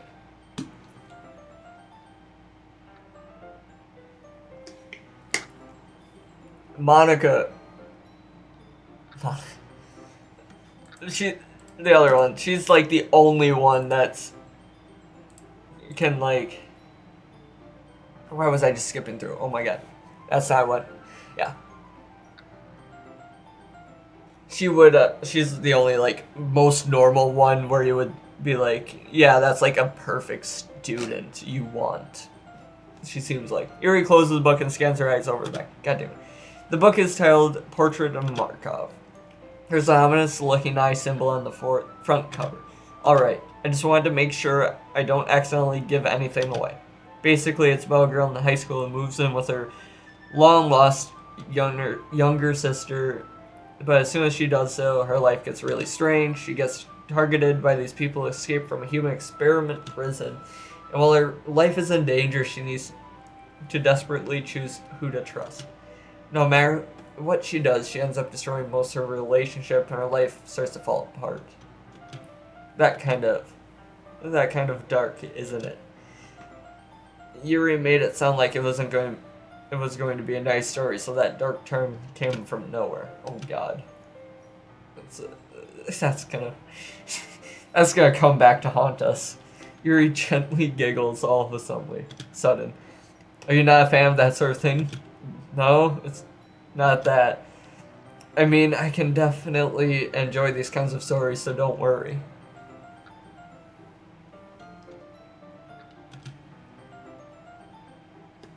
Ah, fuck. Who, Yuri? I think Yuri's gonna kill herself. If I end up not dating, I don't know how it goes, but if I'm not gonna date her, she's gonna kill herself. I hope so. I totally forget that Yuri is into those things. She's so shy and reclusive on the outside, but her mind seems to be completely different. It's just that those kinds of stories, they challenge you to look at life from a strange new perspective.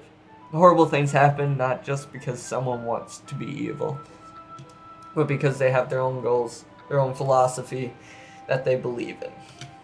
Then suddenly, when you thought you related to the protagonist, there may not be the naive one for letting their one-sided morals interfere with the villain's plans. I'm rambling, aren't I? Not again. I'm sorry. Hey, don't apologize. I haven't lost interest or anything. Well, I guess it's alright then. But I feel like I should let you know that I have this problem. I let things like books and writing fill my thoughts. I kind of forget to pay attention to other people. So I'm sorry if I end up saying something strange. Please stop me if I start talking too much. I really don't think you need to worry. That just means you're passionate about reading. The least I can do is listen. It's a literature club, after all. That's true. In fact, I might as well get started reading it, right? You don't have to. What are you saying? Just a moment ago you said you were looking forward to it. Let me just get the book. I quickly retrieved the book and I had put it in my bag. Alright, it's fine if I say you're right. Slip in the seat next to Yuri's. Yeah. Are you sure? Seem a little apprehensive. I'm sorry. It's not that I don't want you to.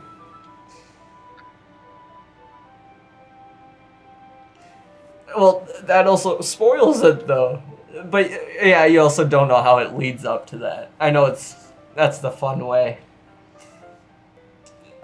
The ending isn't everything to most stories. We gotta remember. Fuck, didn't mean to click it. It's just something I'm not very used to.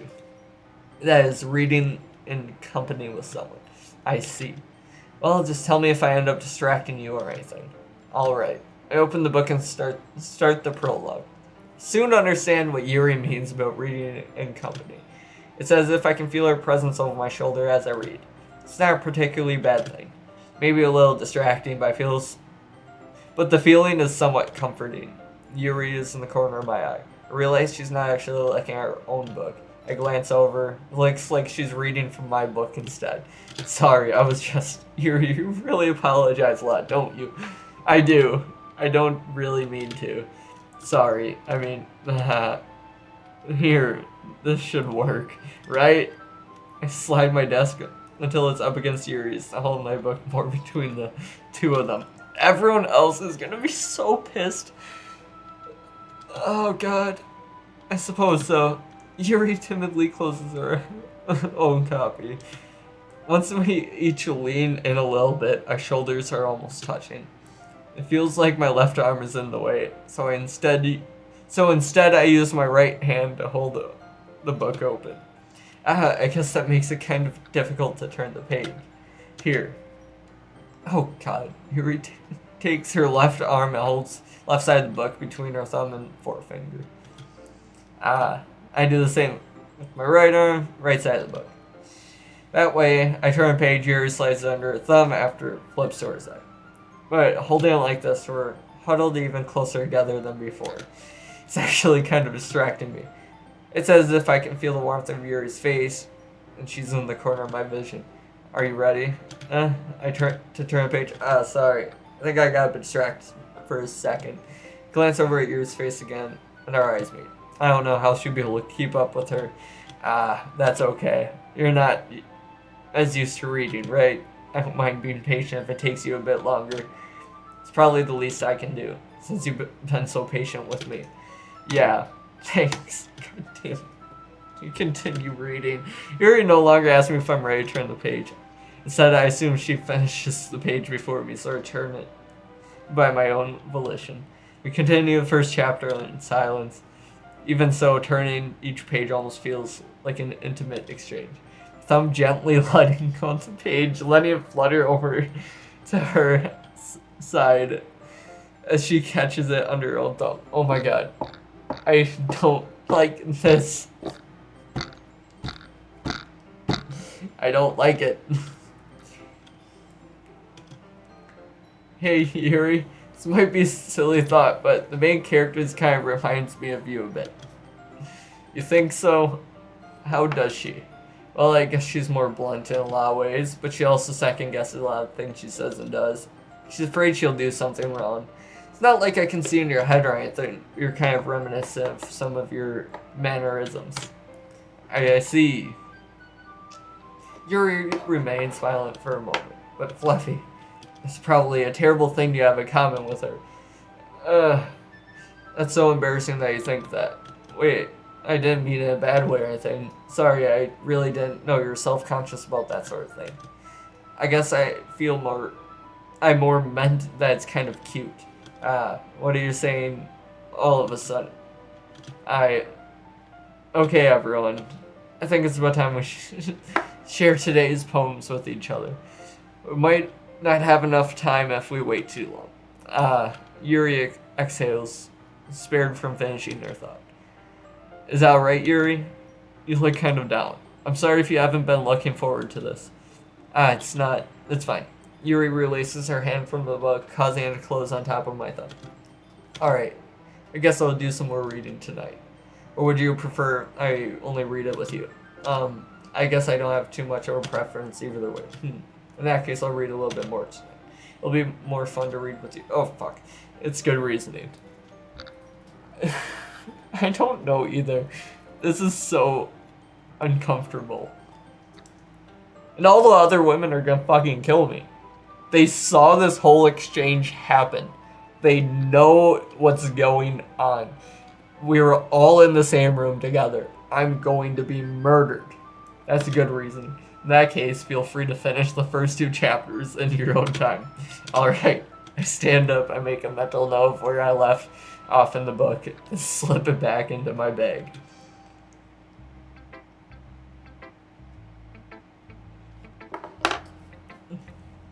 Do you think it's gonna cause anything bad if I go to Yuri first? Like, Sayori is gonna kill me on just a walk home. And Natsuki is gonna fucking punch me in the face. Monica is gonna get beaten by her parents for not being good enough. Come to me crying, eventually, and then kill herself because I'm still with Yuri. We're going Yuri.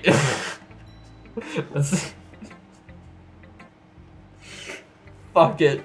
Let's see what you've written for today. Yuri stares at the poem with a surprised expression on her face. Do you like it? Fluffy. How do you pick up on this so quickly?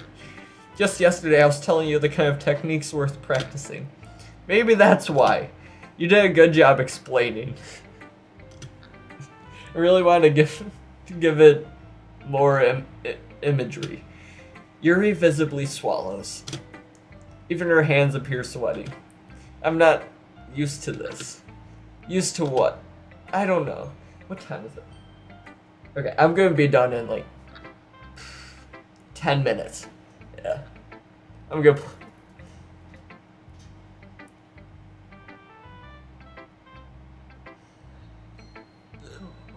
Don't spoil it for me. Monica dies. Oh god. No. She does actually die? Yeah. I'm gonna stop at 3:30, so about 10 more minutes. I've been going hard at this. I don't know. It's fine. Take your time. Oh god. I'm gonna have to... But what if I piss Monica off? She's gonna kill me. She probably won't do a good thing then. Or does she do a good thing by killing Sayori? She takes her off the earth for me. That'd be nice so that I can be with Yuri. There we go. No, I didn't know. Again, I know it turns into a psychological horror game. And there's a jump scare with Monica. I don't even know exactly what happens. I just know, like, I saw the thumbnail of where the fucking room you're in when it happens. That's all I pretty much know. It's fine. Take your time. Oh, I think I saw someone... I think I saw someone stab themselves. Like, they were stabbing themselves with a knife, but I don't even know what character that was. So, but yeah, that's about it. It's fine. Take your time. Yuri breathes and collects her thoughts. I know that Yuri likes to think before she speaks, so I offer that patience to her. Yeah, just being appreciated like this, I guess. It probably sounds really stupid, but seeing someone motivated by my writing just makes sense. Me really happy. Are you saying you've never shared your writing before? Yuri nods. Really, I don't believe it. I really only write for myself. And besides, people would just laugh at me. Do you really think that? Again, Yuri nods. Huh. Even your close friends? Yuri doesn't respond to that. I wonder why. Anyway, do you want to share your poem? Share the poem you wrote today? Yeah, I do. If it's with you. Oh, fuck. You're the one writing cursive. I forgot. Okay. The raccoon. It happened in the dead of the night while I was slicing bread for a guilty snack. My attention was caught by the scuttering of a raccoon outside my window. That was, I believe, the first time I noticed my strange tendencies as an unordinary human. God damn it, this is so much. I gave the raccoon a piece of bread, my subconscious well aware of the consequences. Well aware that a raccoon that is fed will always come back for more. The enticing beauty of my cutting knife was the symptom. The bread, my hungry curiosity. The raccoon, an urge. The moon increments. The moon increments its phase and reflects that much more light off of my cutting knife. The very same light that glistens in the eyes of my raccoon friend. I slice the bread, fresh and soft. The raccoons become excited. Or perhaps I'm merely projecting my emotions onto the newly satisfied animal. The raccoon has still taken to following me. You could say that we've gotten quite used to each other. The raccoon becomes hungry more and more frequently, so my bread is always handy. Every time I brandish my cutting knife, the raccoon shows me its excitement. A rush of blood. Classic Pavlovian conditioning. I slice the bread, and I feed myself again. Jesus Christ. She does, and that got fucking deep. What the hell? And there was a lot about a knife. Oh god.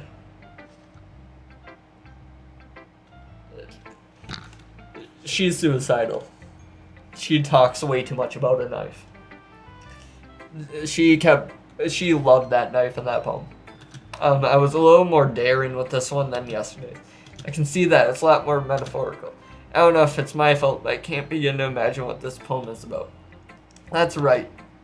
It's a bit closer to my preferred writing style, using the poem as a canvas to express vivid imagery and conveying emotions through them.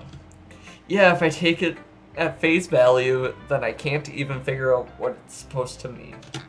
Well, I think it's something that different people can relate to in their own way. I want to express the way it feels for me to indulge in my more unusual hobbies.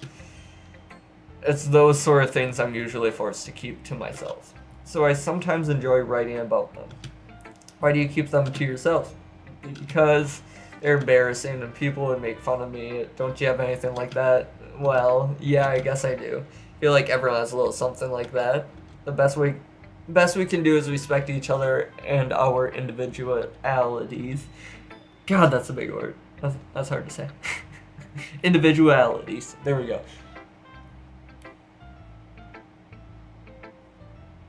I really think, yeah, I was kind of hinting at she was at least fucking cutting herself. That's what I was thinking, with her constantly talking about the knife slicing the bread. That's what started going on in my head. I don't know if that's just me, but she's definitely suicidal. Even if it's difficult sometimes, and some things make us uncomfortable.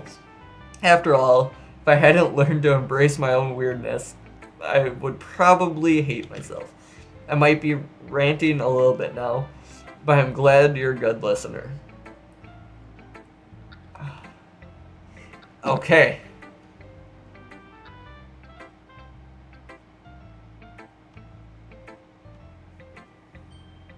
A word.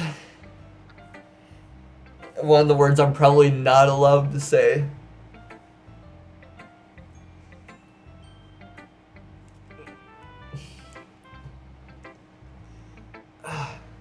YouTube like scavenges their fucking website for certain words for some reason, and it's very unrealistic ones. I know fucking TikTok is even worse and everything, but it's stupid how you're not allowed to talk about stuff like that.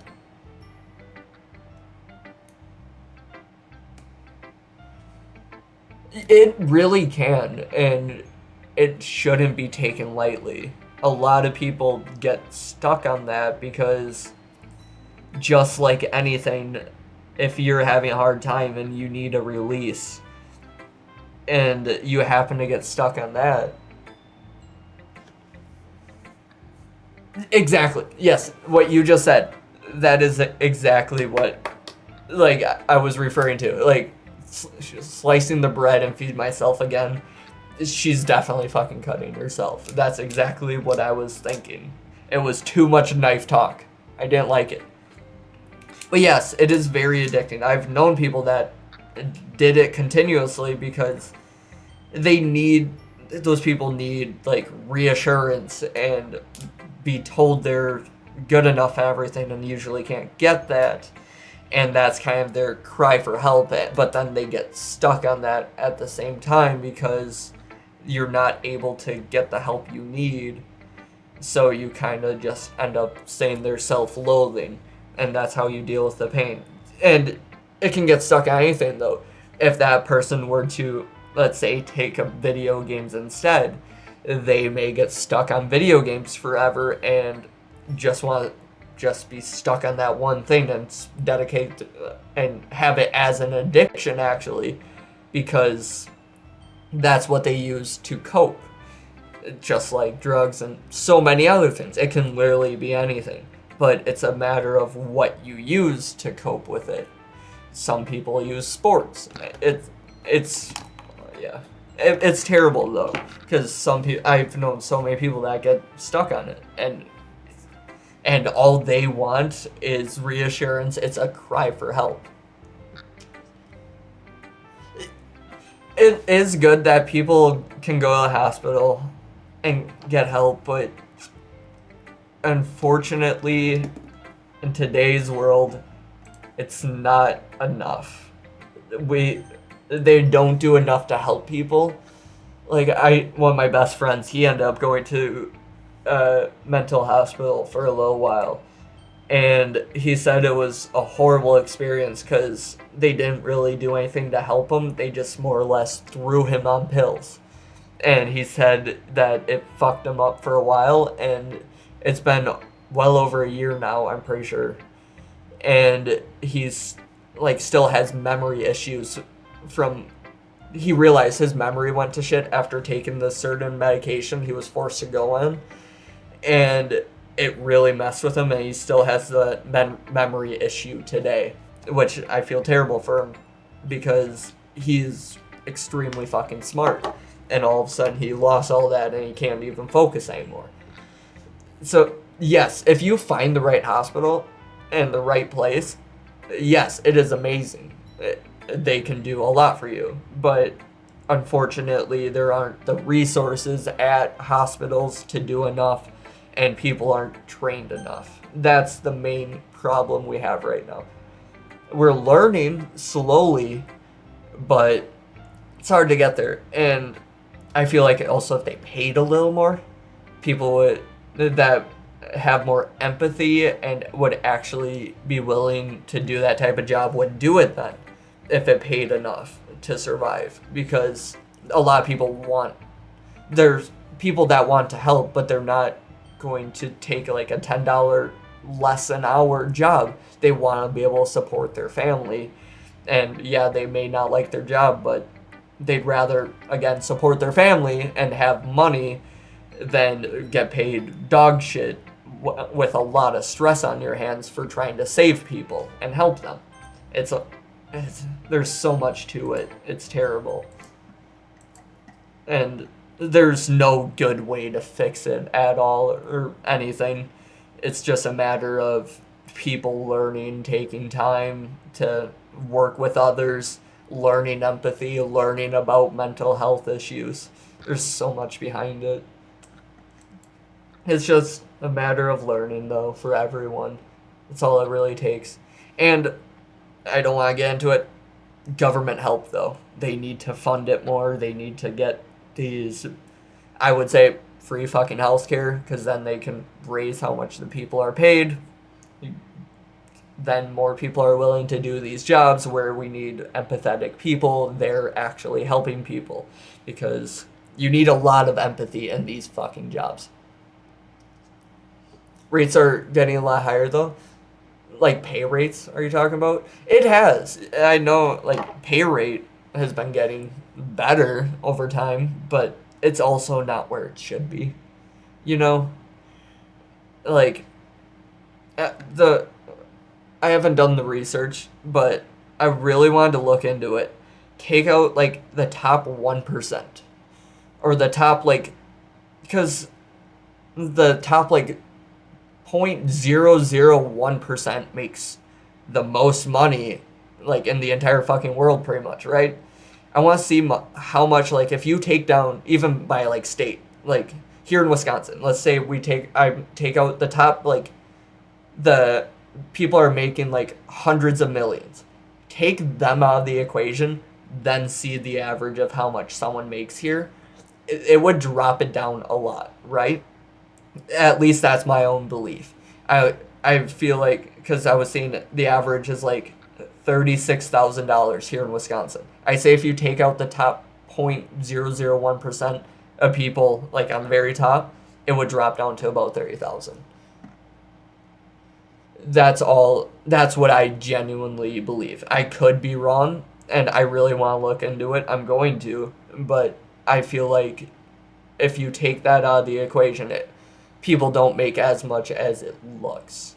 The very top makes so much, it's hard to even fathom.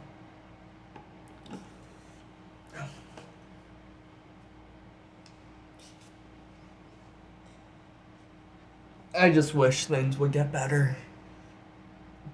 We choose to not do anything. I was seeing literally Florida. They were just making it, they just passed a bunch of bills to make it illegal for schools to talk about sex ed. There's these other, like, there's a transphobic law, there's something about immigration, and, like, but then, like, things that really don't need to be focused on. Like, sure, I get people don't want their kids learning about sex ed and stuff in school. I get that, but at the same time, it's not fucking taught, and if it is, it's not taught right most of the time. It needs to be taught somewhere, and if the parents aren't going to do it, especially do it right, yeah, let the fucking schools. It's fine. There's nothing wrong with a bunch of kids learning about it. I remember I felt awkward, but I also know about it, and it's stuff you need to know. But they did all that, right? And then, like, you have to use certain the bathroom you're assigned to. But then one of the things they said was, I don't know if it was fucking fake. It very well could be with how stupid it is. But you don't need a concealed carry. Like, you don't have to have a concealed carry for a firearm. Or for a pistol. Because I know you can have, like, rifles and shotguns. Without having to have a license. But I'm pretty sure you can have, like, now just a regular, like, pistol, which you usually need a license for. They took that away. So now you can just bring more weapons out for fun. Because, you know, that's what we need. And, again, I live in Wisconsin. I live around guns. I've shot fucking guns. I get that there's a point to them. You don't really need them in a city where you're not. And shooting animals. And at the same time, yes, I'm all for people having the right to have guns. But if I personally see a fucking gun out there, I don't care if you're a good person and on the good side. You are now the threat because you have a gun. I don't care. I don't care if you're even using it in, like, the right way. Even if someone, like, pulls out a knife and tries to attack someone, shooting that gun, you could miss. You could hit a random person if you miss your shot. Or even if you, like, hit them, but the bullet goes through their arm and hits someone else. There are so many different fucking things that could go on. Yeah, obviously knife attacks suck and stuff, but a gun, it can be so fucking unpredictable. I'm just talking on, like, the most sane person ever holding the gun. They may fucking miss and hit a fucking civilian that's standing to the side. I don't know. Guns scare me, right? Like, and again, I've shot them. I see there's a point to them.